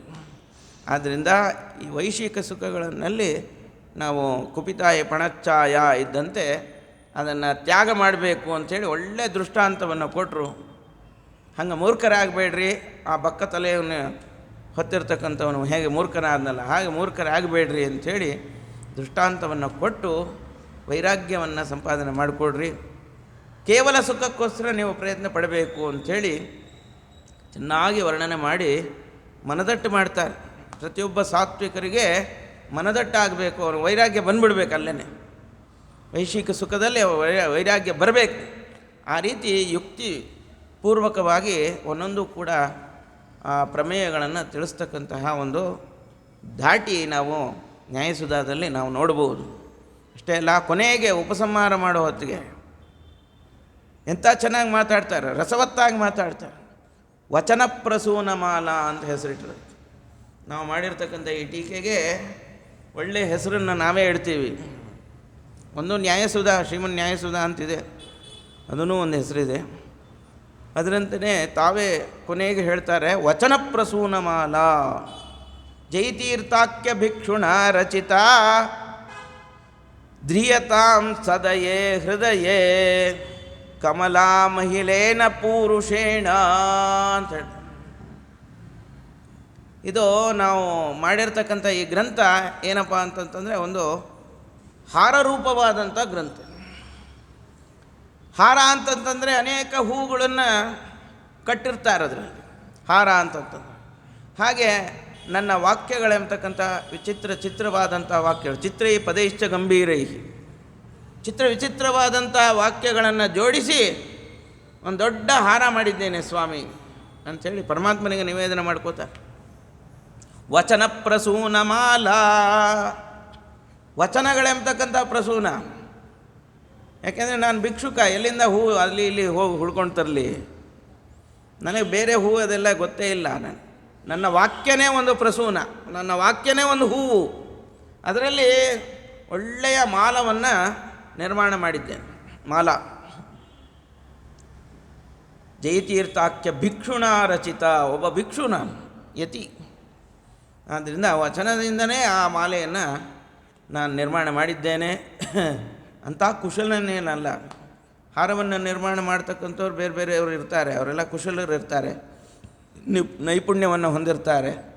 ಅಂಥದ್ದು ನಾನು ಒಬ್ಬ ಭಿಕ್ಷು, ಏನೋ ನನ್ನ ಬಂದಂತೆ ನಾನು ಮಾಡಿಬಿಟ್ಟಿದ್ದೀನಿ ಸ್ವಾಮಿ ಅಂತ ವಿನಯ ಸೂಚಕವಾಗಿ ಹೇಳ್ತಾ ಇರೋದು. ವಿನಯದಿಂದ ಹೇಳ್ತಾರೆ. ಯದ್ಯಪಿ ಒಳ್ಳೆಯ ಹಾರವನ್ನೇ ನಿರ್ಮಾಣ ಮಾಡಿದ್ದಾರೆ, ಆದರೂ ಕೂಡ ನಾ ಮಾಡಿದ್ದೇ ಹೆಚ್ಚು ಅಂತ ಅವರು ಅದನ್ನು ಕೊಚ್ಕೊಳ್ಳಿಲ್ಲ. ಅಹಂಕಾರ ಖಂಡನೆಯನ್ನು ಮಾಡ್ಕೋತಾರೆ. ಏನು ಅಂತಂದರೆ ಒಬ್ಬ ಭಿಕ್ಷು ಆಗಿರ್ತಕ್ಕಂಥ ನಾನು ರಚನೆ ಮಾಡಿದ್ದೇನೆ, ಅಂಥ ಕುಶಲನೇನಲ್ಲ ನಾನು. ಆದರೂ ಕೂಡ ನನ್ನ ಮನಸ್ಸಿಗೆ ಬಂದಂತೆ ಯಥಾಶಕ್ತಿ ಯಥಾ ಕೌಶಲ್ಯ ನಾನು ಅದನ್ನು ನಿರ್ಮಾಣ ಮಾಡಿದ್ದೇನೆ ಸ್ವಾಮಿ.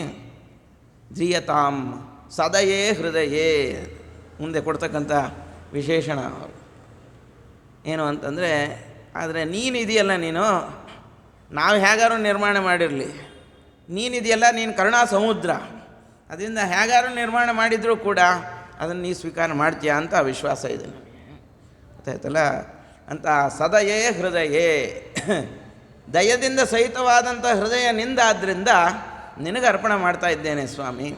ಮತ್ತು ಇನ್ನೂ ಒಂದು ಕಾರಣ ಏನು ನಿನಗೆ ಅರ್ಪಣೆ ಮಾಡಲಿಕ್ಕೆ ಅಂತಂತಂದರೆ, ನಿನಗೆ ಹೆಂಡತಿನೂ ಇದ್ದಾಳೆ, ಆದ್ದರಿಂದ ಸಾರ್ಥಕ ನಿನಗೆ ಅರ್ಪಣೆ ಮಾಡಿದ್ದು. ಕಮಲಾ ಮಹಿಳೆಯನ ಪೂರುಷೇಣ ನೋಡಿ, ಶೃಂಗಾರ ರಸ ಅಲ್ಲಿ ತರ್ತಾರೆ. ಹೌದಾ? ಶ್ಲೋಕ ಮಾಡಿದರೂ ಕೂಡ ಎಲ್ಲ ಅಲಂಕಾರವನ್ನು ಅಲ್ಲೇ ತಂದುಬಿಟ್ರು. ಕಮಲಾ ಎಂಬತಕ್ಕಂಥ ಮಹಿಳಾ, ಕಮಲಾವನ್ನೇ ನೀನು ಹೆಂಡತಿಯನ್ನಾಗಿ ಹೊಂದಿದ್ದೀಯಾ ಅಂದರೆ ಲಕ್ಷ್ಮೀದೇವಿಯನ್ನು ಹೆಂಡತಿಯನ್ನಾಗಿ ಹೊಂದಿದ್ದೀಯಾ, ಆದ್ದರಿಂದ ನಿನಗೆ ಅರ್ಪಣೆ ಮಾಡಿದರೆ ಅದು ಸಾರ್ಥಕ ಆಗುತ್ತೆ ಅಂತ. ಅಂದರೆ ಹಾರವನ್ನು ಯಾರಿಗೆ ಅರ್ಪಣೆ ಮಾಡಬೇಕು ಅಂತಂದರೆ ಗೃಹಸ್ಥಾಶ್ರಮಗಳಿಗೆ ಅರ್ಪಣೆ ಮಾಡಿದರೆ ಆಮೇಲೆ ಏನು ಮಾಡ್ತಾರೆ ಅವರು? ಹೆಂಡ್ತಿಗೆ ಕೊಡ್ತಾರೆ. ಬೇರೆ ಯಾರ್ಯಾರಿಗೂ ಅರ್ಪಣೆ ಮಾಡಿದರೆ ಏನು ಮಾಡಿಬಿಡ್ತಾರೆ? ಆಮೇಲೆ ತೆಗೆದು ನಿಮಗೆ ಕೊಟ್ಬಿಡ್ತಾರೆ. ಸನ್ಯಾಸಿಗಳಿಗೆ ಅರ್ಪಣೆ ಮಾಡಿದ್ರೆ ಏನು ಮಾಡ್ತಾರೆ ಅವರು? ತೆಗೆದು ನಿಮಗೆ ಹಾಕಿಬಿಡ್ತಾರೆ. ಅಥವಾ ಇನ್ಯಾವುದೋ ಪಶುಗಳಿಗೋ ನಾಯಿಗಳಿಗೋ ಹಾಕಿದ್ರೆ ಏನು ಪ್ರಯೋಜನ ಬಂತು? ಹೌದಲ್ಲ? ಯಾಕೆಂದರೆ ಅವರೇ ಗೊತ್ತಿತ್ತು ಅವರು ಹಿಂದಿನ ಜನ್ಮದಲ್ಲಿ ಏನು ಮಾಡಿದರು ಅಂಥೇಳಿ. ಹಿಂದಿನ ಜನ್ಮದಲ್ಲಿ ಏನು ಮಾಡಿದರು ಅಂದರೆ, ಇವರ ಇಂದ್ರಾಂಶ ಸಂಭೂತರಲ್ವ. ಇಂದ್ರರಾಗಿದ್ದಾಗ ದುರ್ವಾಸರು ಒಳ್ಳೆಯ ಹರಿನಿರ್ಮಾಲ್ಯ, ಅದು ಒಳ್ಳೆಯ ಹಾರ, ಎಲ್ಲ ಪ್ರಸೂನಗಳಿರ್ತಕ್ಕಂಥ ದೊಡ್ಡ ಮಾಲಾವನ್ನು ಅದಕ್ಕೆ ವೈಕುಂಠ ಲೋಕಕ್ಕೆ ಹೋದಾಗ ಅಲ್ಲಿ ಕೃಷ್ಣನಿಗೆ ವಿಷ್ಣುವಿಗೆ ಅರ್ಪಿತವಾಗಿರ್ತಕ್ಕಂಥ ಮಾಲ ಅದನ್ನು ತಂದಿದ್ರಂತೆ ಯಾರು? ದುರ್ವಾಸರು. ಬರ್ತಾ ಬರ್ತಾ ನೋಡಿದ್ರು ಐರಾವತದ ಮೇಲೆ ಈ ಇಂದ್ರ ಬರ್ತಾ ಇದ್ದ.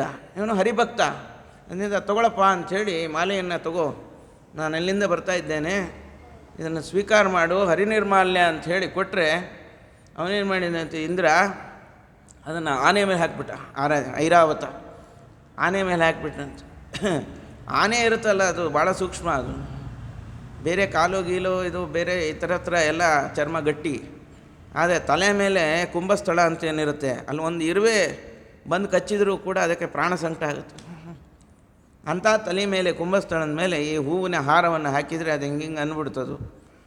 ಕೊನೆಗೆ ಅದು ಕೆಳಗೆ ಬಿತ್ತು, ಅದನ್ನು ತುಳ್ಕೊಂಡು ಹೋಗ್ಬಿಡ್ತದೆ. ಇದನ್ನು ನೋಡಿ ಕ್ರುದ್ಧರಾಗಿ ಯಾರವರು ನಮ್ಮ ದುರ್ವಾಸರು ಶಾಪ ಕೊಟ್ಬಿಟ್ರೆ ಅಲ್ಲೇ, ನೀವೇನಾಗ್ಬಿಡು, ಐಶ್ವರ್ಯ ಮದದಿಂದ ಇಷ್ಟೆಲ್ಲ ಆಗ್ತಾಯಿದೆಯಲ್ಲ, ನಿನ್ನ ಐಶ್ವರ್ಯ ಎಲ್ಲ ಕಳ್ಕೊಂಬಿಡು ಅಂಥೇಳಿ ಶಾಪ ಇಟ್ಟರು. ಭಾಗವತದಲ್ಲಿ ಬರುತ್ತೆ ಇದೆಲ್ಲ, ಅದಲ್ಲ. ಅದರಿಂದ ಯಾವುದೋ ಆನೆಗೆ ಹಾಕಿದೆ, ಇನ್ಯಾವುದೋ ಪ್ರಾಣಿಗೆ ಹಾಕಿದೆ, ಇನ್ಯಾರ್ಯಾರಿಗೋ ಹಾಕಿದರೆ ಅದು ಅಷ್ಟು ಉಪಯೋಗ ಆಗೋದಿಲ್ಲ. ಒಳ್ಳೆ ಗೃಹಸ್ಥಾಶ್ರಮಗಳಿಗೆ ಹಾರವನ್ನು ಹಾಕಿದರೆ ಅದು ಸಾರ್ಥಕ ಅಂತ ಆಗ್ತದೆ. ನೀನು ಅಂಥ ಸಾರ್ಥಕ ಮಾಡ್ತಕ್ಕಂತಹ ಗೃಹಸ್ಥಾಶ್ರಮಿ, ಆದ್ದರಿಂದ ನಿನ್ನ ಕೊರಳಲ್ಲಿ ಈ ಹಾರವನ್ನು ಅರ್ಪಣೆ ಮಾಡ್ತಾ ಇದ್ದೇನೆ ಅಂಥೇಳಿ ವಚನ ಪ್ರಸೂನ ಮಾಲಾ ಜೈತೀರ್ಥಾಖ್ಯ ಭಿಕ್ಷುಣ ರಚಿತ ಧ್ರಿಯತಾಂ ಸದಯೇ ಹೃದಯೇ. ಕರುಣಾ ಸಮುದ್ರನಾಗಿರ್ತಕ್ಕಂಥ ನೀನು ಈ ಹಾರವನ್ನು ಸ್ವೀಕಾರ ಮಾಡು ಸ್ವಾಮಿ. ಕಮಲಾ ಮಹಿಳೇನ ಪೂರುಷೇಣ ಅಂಥೇಳಿ ಅದನ್ನು ಸಮರ್ಪಣೆ ಮಾಡ್ತಕ್ಕಂಥ ಕ್ರಮ ನೋಡಿ. ಹೀಗೆ ಒಂದೊಂದು ಕೂಡ ಗ್ರಂಥ ಅಮೋಘವಾದಂಥ ಗ್ರಂಥ, ರಸವತ್ತಾದಂಥ ಗ್ರಂಥ, ನೀರಸ ಮಾತೇ ಇಲ್ಲ ಎಲ್ಲೂ ಕೂಡ. ಹಾಗೆ ಶ್ರೀಮನ್ ನ್ಯಾಯಸುಧಾ ಒಂದೇ ಅಲ್ಲ, ಶ್ರೀಮದಾಚಾರ್ಯರ ಬ್ರಹ್ಮಸೂತ್ರ ಭಾಷ್ಯಕ್ಕೆ ತತ್ವಪ್ರಕಾಶಿಕ ಎಂಬತಕ್ಕಂತಹ ಒಳ್ಳೆಯ ಟೀಕೆಯನ್ನು ನಿರ್ಮಾಣ ಮಾಡಿದ್ದಾರೆ. ಅದಷ್ಟೇ ಅಲ್ಲ, ಉಪನಿಷತ್ತುಗಳಿಗೆ ಉಪನಿಷತ್ ಭಾಷ್ಯ ಅದಕ್ಕೂ ಕೂಡ ಟೀಕೆಯನ್ನು ಒಂದು ಮಾಡಿ ತೋರಿಸಿದ್ರಂತೆ. ಈಶಾವಾಸ್ಯಕ್ಕೆ ಟೀಕೆಯನ್ನು ಮಾಡಿ ತೋರಿಸಿದರು. ಇನ್ನೊಂದು ಷಟ್ಪ್ರಶ್ನಕ್ಕೆ ಒಂದು ಮಾಡಿದ್ದಾರೆ.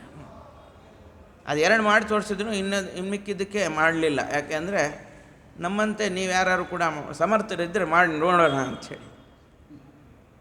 ನೋಡೋಣ ಅಂಥೇಳಿ ಬಿಟ್ಟುಬಿಟ್ಟಿಯಾರೆ. ಇನ್ನೆಲ್ಲದಕ್ಕೂ ವ್ಯಾಖ್ಯಾನ ಬರೆದಿರ್ತಕ್ಕಂಥ ಟೀಕಾಕೃತ್ಪಾದರು ಉಪನಿಷತ್ ಭಾಷ್ಯದಲ್ಲಿ ಈಶಾವಾಸ್ಯ ಮತ್ತು ಷಟ್ಪ್ರಶ್ನ ಎರಡಕ್ಕೆ ಟೀಕಾವನ್ನು ಬರೋದು. ಬಾಕಿ ಇದಕ್ಕೆ ಬರೀಲಿಲ್ಲ. ಯಾಕೆ ಬರೀಲಿಲ್ಲ ಅಂತಂತಂದರೆ, ನಮ್ಮಂಗೆ ಯಾರು ಕೂಡ ಬರ್ತಾರಾ ನೋಡೋಣ, ಅವರ ಸಾಮರ್ಥ್ಯ ಏನು ಎಂಬುದನ್ನು ಪ್ರದರ್ಶನ ಮಾಡಲಿಕ್ಕೋಸ್ಕರನೂ ಕೂಡ ಅಲ್ಲಿ ಅಹಂಕಾರ ಖಂಡನೆಯೂ ಮಾಡ್ತಾರೆ ದೊಡ್ಡವರಲ್ಲಿ.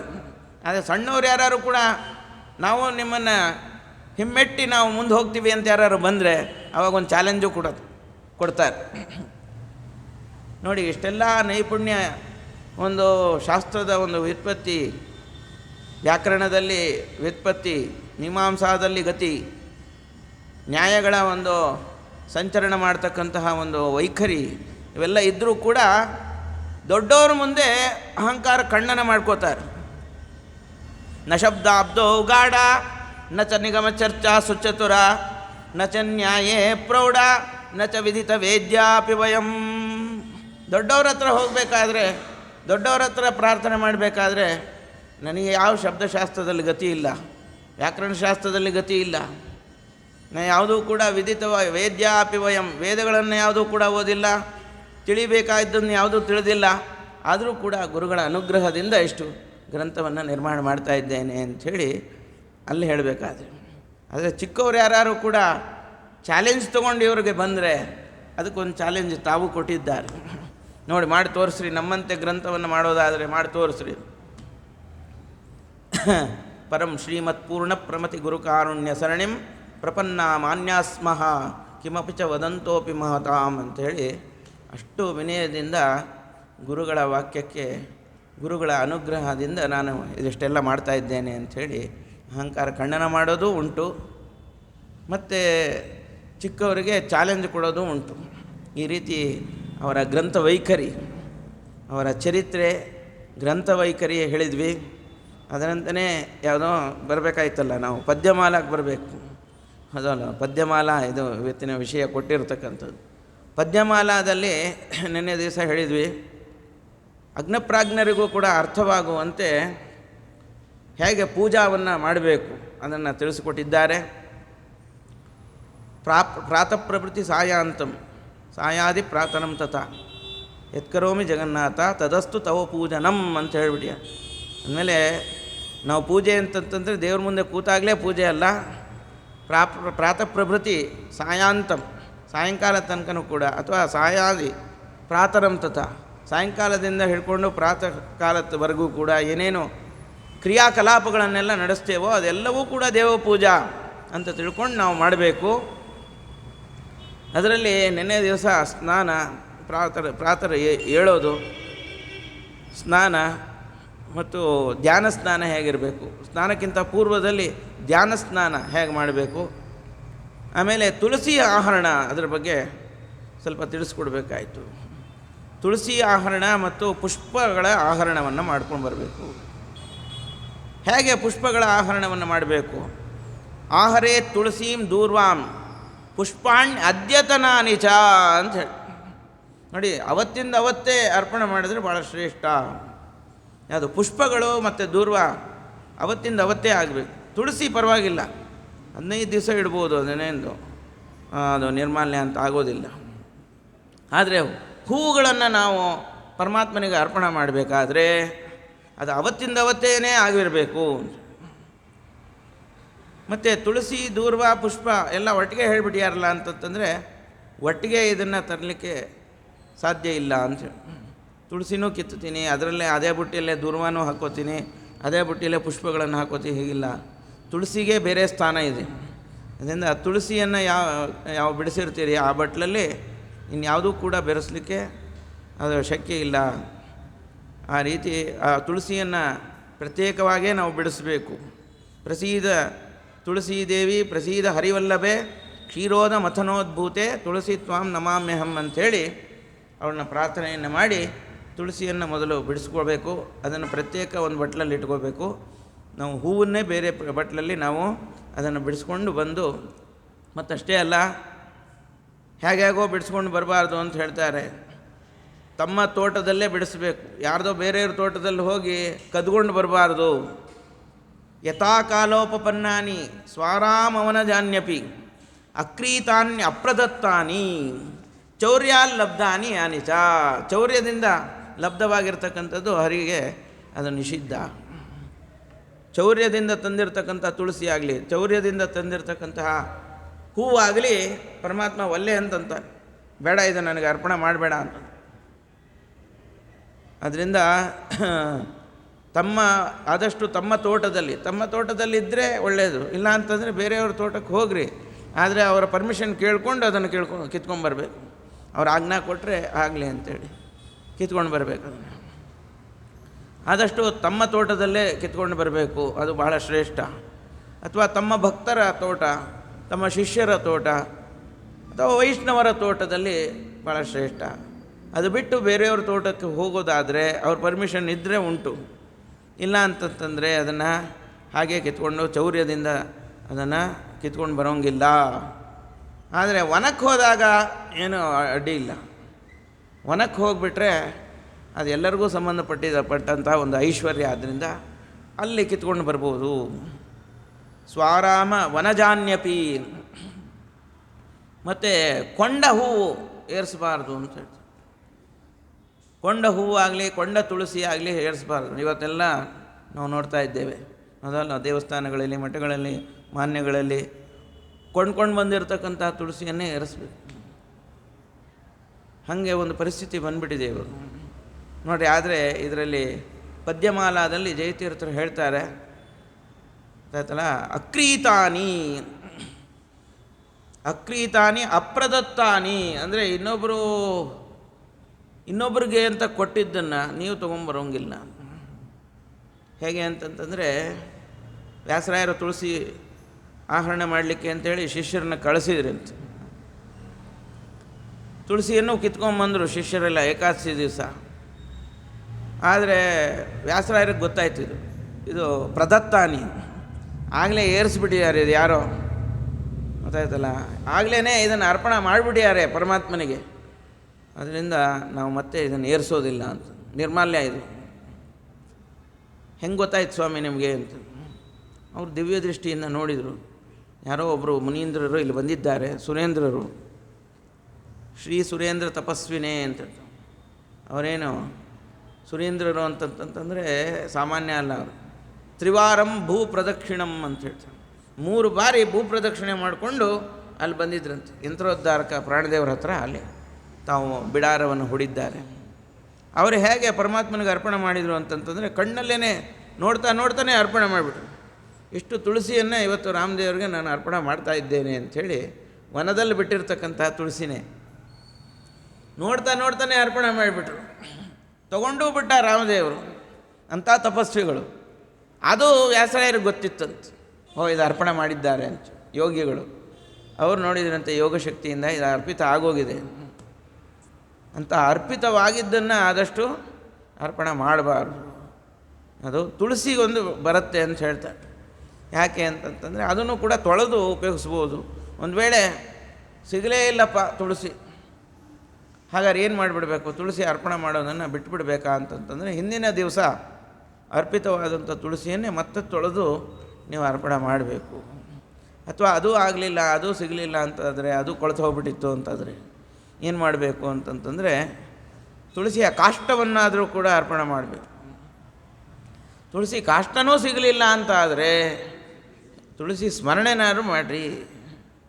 ತುಳಸಿ ವಲ್ಲನೋ ಹರಿ ವಲ್ಲನೋ, ತುಳಸಿ ಇಲ್ಲದ ಪೂಜೆ ಹರಿತಾ ವಲ್ಲನೋ ಅಂತ ಹೇಳ್ತಾರೆ ದಾಸರಾಯರೆಲ್ಲ. ಇದನ್ನು ಒತ್ತಿ ಹೇಳಿದ್ದಾರೆ. ಆದ್ದರಿಂದ ತುಳಸಿ ಸ್ಮರಣೆನಾದ್ರು ಮಾಡಬೇಕು, ಹಾಗೆಯೇ ಪೂಜೆ ಮಾಡೋಂಗಿಲ್ಲ.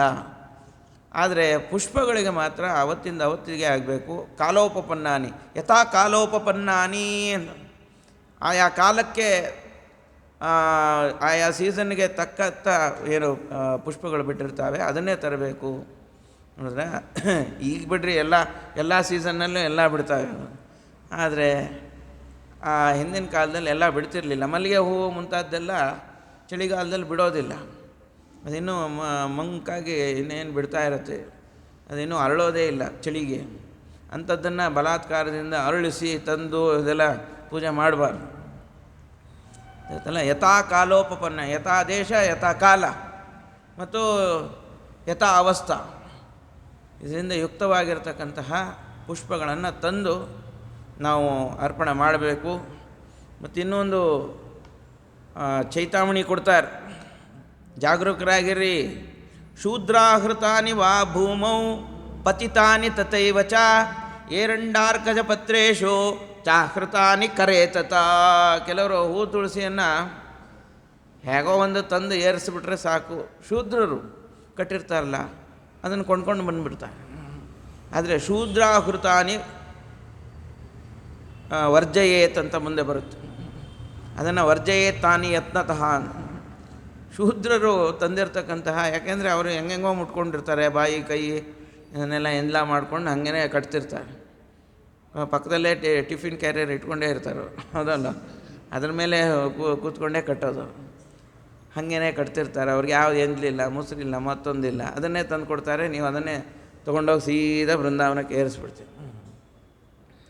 ಅದರಿಂದ ಶೂದ್ರರು ಅವ್ರಿಗೆ ಯಾವುದೋ ನಿಯಮಗಳ ಬಂಧನ ಇರೋದಿಲ್ಲ. ಆದ್ದರಿಂದ ಅವರು ಕೊಟ್ಟಿರ್ತಕ್ಕಂಥ ಪುಷ್ಪಗಳನ್ನು ಏರಿಸಬೇಡಿ. ಭೂಮೌ ಪತಿತಾನಿ, ಭೂಮಿಯಲ್ಲಿ ಬಿದ್ದಿರ್ತಕ್ಕಂಥ ಪುಷ್ಪಗಳು ನಿಷಿದ್ಧ ಅಂತ. ಭೂಮಿಯಲ್ಲಿ ಬಿತ್ತು ಅಂತಂದರೆ ಅದಕ್ಕೆ ಒಂದು ತಟ್ಟೆನೋ ಹರಿವಾಣನೋ ಅಥವಾ ಒಂದು ಎಲೆನೋ ಏನಾರೋ ಒಂದು ಹಿಡ್ಕೊಂಡು ಹೋಗಿ ಪುಷ್ಪಗಳನ್ನು ನಾವು ತರಬೇಕು. ಆದರೆ ಪಾರಿಜಾತಕ್ಕೆ ಮಾತ್ರ ಒಂದು ಎಕ್ಸೆಪ್ಷನ್. ಪಾರಿಜಾತ ಅದು ಬಿದ್ದ ಮೇಲೆ ನಾವು ತರಬೇಕಾಗ್ತದೆ. ಆದರೂ ಕೂಡ ಆ ಪಾರಿಜಾತ ವೃಕ್ಷದ ಸುತ್ತಲೂ ಕೂಡ ಹಿಂದಿನ ದಿವಸ ರಾತ್ರಿ ಏನು ಮಾಡಬೇಕಂತೆ, ಕಸ ಗುಡಿಸಿ ಸಗಣಿಯಿಂದ ಸಾರಿಸಿರ್ತಾರೆ. ಅದೊಂದು ಪದ್ಧತಿ ಹಿಂದೆ ಕಾಲ ಇತ್ತು. ಪಾರಿಜಾತದ ಗಿಡದ ಸುತ್ತಲೂ ಕೂಡ ಕಸ ಗುಡಿಸಿ ರಾತ್ರಿಯೇ ಏನು ಮಾಡಿರಬೇಕು, ಇದನ್ನು ಸಗಣಿ ನೆಲದಿಂದ ಸಾರಿಸಿ ಗೂಡಿಸಿ ಎಲ್ಲ ಮಾಡಿ ರಂಗವಲ್ಲಿಗಳನ್ನೆಲ್ಲ ಹಾಕಿರ್ತಿದ್ರು. ಅಲ್ಲಿ ಬಿದ್ದಿರ್ತಕ್ಕಂಥದ್ದಾದರೆ ಅದು ಪರವಾಗಿಲ್ಲ. ಪಾರಿಜಾತಕ್ಕೆ ಮಾತ್ರ ಒಂದು ಎಕ್ಸೆಪ್ಷನ್ ಬಿಟ್ಟರೆ ಬಾಕಿ ಹೂವುಗಳನ್ನು, ಭೂಮಿಯಲ್ಲೇ ಬಿದ್ದಿರ್ತಕ್ಕಂಥ ಹೂವುಗಳನ್ನು ಸ್ವಾಮಿ ತಗೊಳ್ಳೋದಿಲ್ಲ. ನೋಡಿದ, ಇಷ್ಟು ನಿಯಮಗಳಿದ್ದಾವೆ ಒಂದು ಹೂ ತರಬೇಕಾದ್ರೆ. ಮತ್ತು ಅಷ್ಟೇ ಅಲ್ಲ, ವರ್ಜಯೇ ತಾನಿ ಪಟಾಹೃತಾನಿ ಕರೇತತ. ಕೆಲವರು ಕೈನಲ್ಲೇ ಹಿಡ್ಕೊಂಬಂದ್ಬಿಡ್ತಾರೆ, ಕೈನಲ್ಲಿ ತರಬಾರ್ದು. ಅಥವಾ ಏರಣ್ಣ ಅಂತಂತಂದರೆ ಹೆರಳೆ ಎಲೆ, ಹೆರಳೆ ಎಲೆಯಲ್ಲಿ ಹೂವನ್ನು ತರಬಾರ್ದು. ಹೆರಳೆ ಗಿಡ ಅಂತ ಸಿಗುತ್ತೆ, ಸ್ಟಾರ್ ಆಗಿರುತ್ತದೆ ಎಲೆ, ಅದರಲ್ಲಿ ಯಾವತ್ತೂ ಕೂಡ ಹೂವನ್ನು ತರಬೇಡ್ರಿ, ಸ್ವೀಕಾರ ಮಾಡೋದಿಲ್ಲ ಪರಮಾತ್ಮ. ಅಥವಾ ಅರ್ಕಜ ಪತ್ರ ಅಂತಂತಂದರೆ ಎಕ್ಕದ ಎಲೆಯಲ್ಲಿ ಯಾವತ್ತೂ ಹೂವು ತುಳಸಿ ತರಬಾರ್ದು, ಅದನ್ನು ಸ್ವೀಕಾರ ಮಾಡೋದಿಲ್ಲ. ಅಥವಾ ಪಟಾಹೃತ, ಯಾವುದು ಸಿಗಲಿಲ್ಲ ಪ್ಲಾಸ್ಟಿಕ್ ಕವರಲ್ಲಿ ಹಾಕ್ಕೊಂಡ್ಬಿಡ್ತೀವಿ, ಅಥವಾ ನಮ್ಮ ಶಲ್ಯ ಸೆರಗು ಹಿಡ್ಕೊಂಡು ಅದರಲ್ಲೇ ಹಾಕ್ಕೊಂಬಂದ್ಬಿಡ್ತೀವಿ, ಸ್ವಾಮಿ ತಗೊಳ್ಳೋದಿಲ್ಲ. ಪಟಾಹೃತಾನಿ ಯಾನಿಸ್ಯೋ ವರ್ಜಯೇತ್ತಾನಿ ಯತ್ನತಃ. ಅದಲ್ಲ, ಇದನ್ನೆಲ್ಲ ವರ್ಜನೆ ಮಾಡಬೇಕು ಅಂಥೇಳಿ ನೋಡಿದ್ರೆ ಇಷ್ಟೆಲ್ಲ ನಿಯಮಗಳಿದ್ದಾವೆ. ಒಂದು ಹೂ ತರಲಿಕ್ಕೇ ಇಷ್ಟು ನಿಯಮಗಳಿದ್ದಾವೆ. ಮತ್ತು ಅಷ್ಟೇ ಅಲ್ಲ, ಮಾನುಷ ಗಂಧ ಅದಕ್ಕೆ ಬಡಿಬಾರ್ದು. ನಮ್ಮ ಉಸಿರು ಮಾತಾಡ್ತಾ ಹೂವನ್ನು ಆರಿಸ್ತಿರ್ತಾರೆ, ಹೂವನ್ನು ಸಂಗ್ರಹ ಮಾಡ್ತಾ ಇರ್ತಾರೆ. ಆ ಮಾತಾಡ್ತಾ ಇರಬೇಕಾದ್ರೆ ಉಗುಳು ಅದು ಮುಂತಾದ್ದೆಲ್ಲ ಅದಕ್ಕೆ ಸಿಡಿಬಾರದು. ಅದರಿಂದ ಮೌನವಾಗಿ ತುಳಸಿಯನ್ನು ಬಿಡಿಸಬೇಕಾದ್ರೆ ಮೌನ, ಪರಮಾತ್ಮನ ಸ್ಮರಣೆಯನ್ನು ಮಾಡ್ತಾ ಬಿಡಿಸ್ಬೇಕು ಅದನ್ನು. ಮಾನುಷ ಗಂಧ ಅದಕ್ಕೆ ಬಡಿಬಾರ್ದು. ಅದೇ ಅತ್ಯಂತ ಸಮೀಪದಲ್ಲಿ ಗೊತ್ತಾಯ್ತಲ್ಲ, ಹೂವನ್ನೆಲ್ಲ ಹಾರ ಕಟ್ಟಿದ ಮೇಲೆ ಗೊತ್ತಾಯ್ತಲ್ಲ ಅಪ್ಕೊಂಡ್ಬಿಟ್ಟಿರ್ತಾರೆ ಕೆಲವರೆಲ್ಲ. ಅದನ್ನು ಅಷ್ಟು ಸೀರೆಗೆ ಗೀರೆಗೆ ಇದಕ್ಕೆ ಎಲ್ಲದಕ್ಕೂ ಅನಿಸ್ಕೊಂಡು ಆಮೇಲೆ ಅದನ್ನು ಅರ್ಪಣೆ ಮಾಡ್ತಾರೆ. ಅದೆಲ್ಲ ಅಲ್ಲ, ಒಂದು ತಟ್ಟೆಯಲ್ಲೇ ಅದನ್ನು ಪೂರ್ಣಿಸ್ಬೇಕು, ತಟ್ಟೆಯಲ್ಲೇ ಇಟ್ಟಿರಬೇಕು. ಮತ್ತು ಅಂತಹ ತಟ್ಟೆಯಲ್ಲೇ ಅದನ್ನು ತಂದು ದೇವ್ರ ಮನೆಯಲ್ಲಿ ಇಟ್ಬಿಡ್ಬೇಕು. ಹೊರತು ತಮ್ಮ ದೇಹದ ಅತಿ ಸಾಮೀಪ್ಯದಲ್ಲಿ ಅದು ಇರಬಾರ್ದು. ಮಾನುಷ ಗಂಧ ಅದಕ್ಕೆ ಸೋಕಬಾರ್ದು. ಅಷ್ಟೆಲ್ಲ ನಿಯಮಗಳು ಇರೋದರಿಂದ ಹನುಮಂತ ದೇವರು ಈ ವಾಕ್ಯ ಹೇಳಿದ್ರಂತೆ, ರಾಮಾರ್ಚನೆಯೋ ನಯತ ಪ್ರಸೂನಂ ದ್ವಾಭ್ಯಾಂ ಕರಾಭ್ಯಾಂ ಅಭವತ್ ಪ್ರಯತ್ನ ಏಕೇನ ದೋಷ್ಣಾ ನಯತೋ ಗಿರೀಂದ್ರಂ ಸಂಜೀವನಾದ್ಯಾಶ್ರಯಮಸ್ಯ ನಾಭೋತ್. ಪಂಡಿತಾಚಾರ್ಯ ಚೆನ್ನಾಗಿ ವರ್ಣನೆ ಮಾಡ್ತಾರೆ. ಇಷ್ಟೆಲ್ಲ ನಿಯಮಗಳು ಹನುಮಂತ ದೇವರು ಒಬ್ಬರೇ ಪಾಲಿಸೋದು, ನಾವೆಲ್ಲ ಪಾಲಿಸೋದಿಲ್ಲ. ಹನುಮಂತ ದೇವರು ರಾಮದೇವರ ಅರ್ಚನೆಗೆ ಆ ಹೂವನ್ನು ತರಬೇಕಾದ್ರೆ ದೂರದಲ್ಲಿ ಹಿಡ್ಕೊಂಬರ್ಬೇಕಂತೆ. ಮಾನುಷ ಗಂಧ ಅದಕ್ಕೆ ನಮ್ಮ ಗಂಧ ಅದಕ್ಕೆ ಬಡಿಬಾರ್ದು ಅಂಥೇಳಿ ಉಸಿರಾಡ್ತಿರಲಿಲ್ಲ ಜಾಸ್ತಿ, ಎಲ್ಲಿ ಆ ಉಸಿರು ಅದಕ್ಕೆ ಬಡಿದು ಬಿಡುತ್ತೋ ಅಂಥೇಳಿ ಮಾತಾಡ್ತಿರಲಿಲ್ಲ. ಮತ್ತು ಇಷ್ಟೆಲ್ಲ ನಿಯಮಗಳನ್ನು ಪಾಲಿಸ್ತಾ ಅವರು ರಾಮನ ಒಂದು ಪೂಜೆಗೆ ಭಾಳ ಶ್ರದ್ಧೆಯಿಂದ ಅದನ್ನು ತರೋ ಹೊತ್ತಿಗೆ ಭಾಳ ಕಷ್ಟ ಆಗ್ತಿತ್ತಂತೆ. ಸಂಜೀವಿನಿ ಪರ್ವತ ತರಬೇಕಾದ್ರೂ ಕೂಡ ಅಷ್ಟು ಕಷ್ಟ ಆಗಲಿಲ್ಲ, ಆದರೆ ಒಂದು ಹೂ ತರಬೇಕಾದ್ರೆ ಅವ್ರಿಗೆ ಅಷ್ಟು ಕಷ್ಟ ಆಯಿತು ಅಂಥೇಳಿ ಇದನ್ನು ಪಂಡಿತಾಚಾರ್ಯರು ವರ್ಣನೆ ಮಾಡಿದ್ದಾರೆ. ಯಾಕೆಂದರೆ ಇಷ್ಟೆಲ್ಲ ನಿಯಮಗಳಿದ್ದಾವೆ, ನಾವೆಲ್ಲ ಏನದೋ ಕೆಲವೊಂದು ಗೊತ್ತಿದ್ದರೂ ಕೂಡ ಬೇಕಂತ ನಾವು ಧರ್ಮವನ್ನು ಉಲ್ಲಂಘನೆ ಮಾಡ್ತಾ ಇದ್ದೇವೆ. ಕೆಲವು ಅಸಾಮರ್ಥ್ಯದಿಂದ ಆಗ್ತಾಯಿದೆ. ಇಲ್ಲಿ ಅಸಾಮರ್ಥ್ಯದಿಂದ ಆದರೆ ಹೆಂಗೋ ತಿದ್ದಬಹುದು, ಆದರೆ ಬೇಕಂತ ಮಾಡ್ತಕ್ಕಂಥವ್ರಿಗೆ ಏನು ಮಾಡಲಿಕ್ಕಾಗೋದು. ಅದರಿಂದ ಭಾಳ ಒಂದು ಪರಮಾತ್ಮನ ಪೂಜೆ ಮಾಡಬೇಕಾದ್ರೆ ಭಾಳ ನಾವು ಜಾಗರೂಕರಾಗಿರಬೇಕು, ಭಾಳ ಶ್ರದ್ಧೆಯಿಂದ ನಾವು ಮಾಡಬೇಕು ಅನ್ನೋದಕ್ಕೆ ಇದು ಬರೀ ತುಳಸಿ ಆಹರಣದಲ್ಲೇ ಎಷ್ಟು ವಿಧಾನವನ್ನು ತಿಳಿಸಿದ್ದಾರೆ. ಆನಂತರದಲ್ಲಿ ಯಾವ ರೀತಿ ಸ್ನಾನ ಏನು, ಷೋಡಶೋಪಚಾರ ಪೂಜೆಗಳೇನು, ಇದನ್ನೆಲ್ಲ ಏನು ತಿಳಿಸಿಕೊಟ್ಟಿದ್ದಾರೆ. ಇದನ್ನು ನಾಳಿನ ದಿವಸಗಳಲ್ಲಿ ಅದನ್ನು ವಿಸ್ತಾರ ಮಾಡೋಣ. ಮತ್ತು ನಾಳಿನ ದಿವಸ ಜಯತೀರ್ಥರ ಒಂದು ಮಧ್ಯಾರಾಧನಾ ಮಹೋತ್ಸವದ ಸುಸಂದರ್ಭ ಆದ್ದರಿಂದ ಬೆಳಗ್ಗೆ 11 ಗಂಟೆಯಿಂದ 12 ಗಂಟೆವರೆಗೂ ಕೂಡ ನಾವು ಇದನ್ನೇನು ಸ್ವಲ್ಪ ಹೇಳಿದ್ದೇವೆ. ಇನ್ನೂ ಅನೇಕ ಜಯತೀರ್ಥರ ಒಂದು ಮಹಿಮೆಗಳು, ಚರಿತ್ರೆ, ಅವರ ಗ್ರಂಥದ ಒಂದು ವಿಸ್ತಾರವನ್ನು ಬೆಳಗ್ಗೆ ಮಾಡೋರಿದ್ದೇವೆ. 11ರಿಂದ 12 ಪ್ರವಚನ, ಅದಾದ ಮೇಲೆ ಅಲಂಕಾರ ಪಂಕ್ತಿ ಭೋಜನ ಮತ್ತು ಎಲ್ಲ ತೀರ್ಥ ಪ್ರಸಾದ ವಿತರಣೆ ಎಲ್ಲ ಇರ್ತದೆ. ಎಲ್ಲರೂ ಕೂಡ ನೀವೆಲ್ಲ ಬಂದು ಜಯತೀರ್ಥರ ಅನುಗ್ರಹಕ್ಕೆ ಮತ್ತು ಮಂತ್ರಾಲಯ ಪ್ರಭುಗಳ ಅಂತರ್ಯಾಮಿ, ಜಯತೀರ್ಥ ಅಂತರ್ಯಾಮಿ, ರಾಮಕೃಷ್ಣ ವೇದವ್ಯಾಸಾತ್ಮಕ ಶ್ರೀಮದ್ ಆಚಾರ್ಯರ ಅಂತರ್ಯಾಮಿ, ರಾಮಕೃಷ್ಣ ವೇದವ್ಯಾಸಾತ್ಮಕ ಶ್ರೀ ಮೂಲ ರಾಮಚಂದ್ರ ದೇವರ ಅನುಗ್ರಹಕ್ಕೆ ಪಾತ್ರರಾಗಬೇಕು ಅಂಥೇಳಿ ಸಮಿತಿಯ ಪರವಾಗಿ ನಾನು ನಿಮಗೆ ವಿನಂತಿಸಿಕೊಳ್ತಾ ಇದ್ದೇನೆ. ಶ್ರೀಕೃಷ್ಣಾರ್ಪಣಮಸ್ತು. ಹರಯೇ ನಮಃ. ಸೃಷ್ಟಿಪ್ರಜಾಭ್ಯ ಪರಿಪಾಲಯಂತಾಂ ನ್ಯಾಯೇನ ಮಾರ್ಗೇಣ ಮಹಿನ್ಮಹೇಶಃ. ಗೋಬ್ರಾಹ್ಮಣೇಭ್ಯ ಶುಭಮಸ್ತು ನಿತ್ಯಂ. ಲೋಕಾಃ ಸಮಸ್ತಾಃ ಸುಖಿನೋ ಭವಂತು. ಕಾಲೇ ವರ್ಷತಿ ಪರ್ಜನ್ಯಃ ಪೃಥ್ವೀ ಸಸ್ಯಶಾಲಿನಿ. ದೇಶೋಯಂ ಕ್ಷೋಭರಹಿತಃ. ಸಜ್ಜನಾಃ ಸಂತು ನಿರ್ಭಯಾಃ.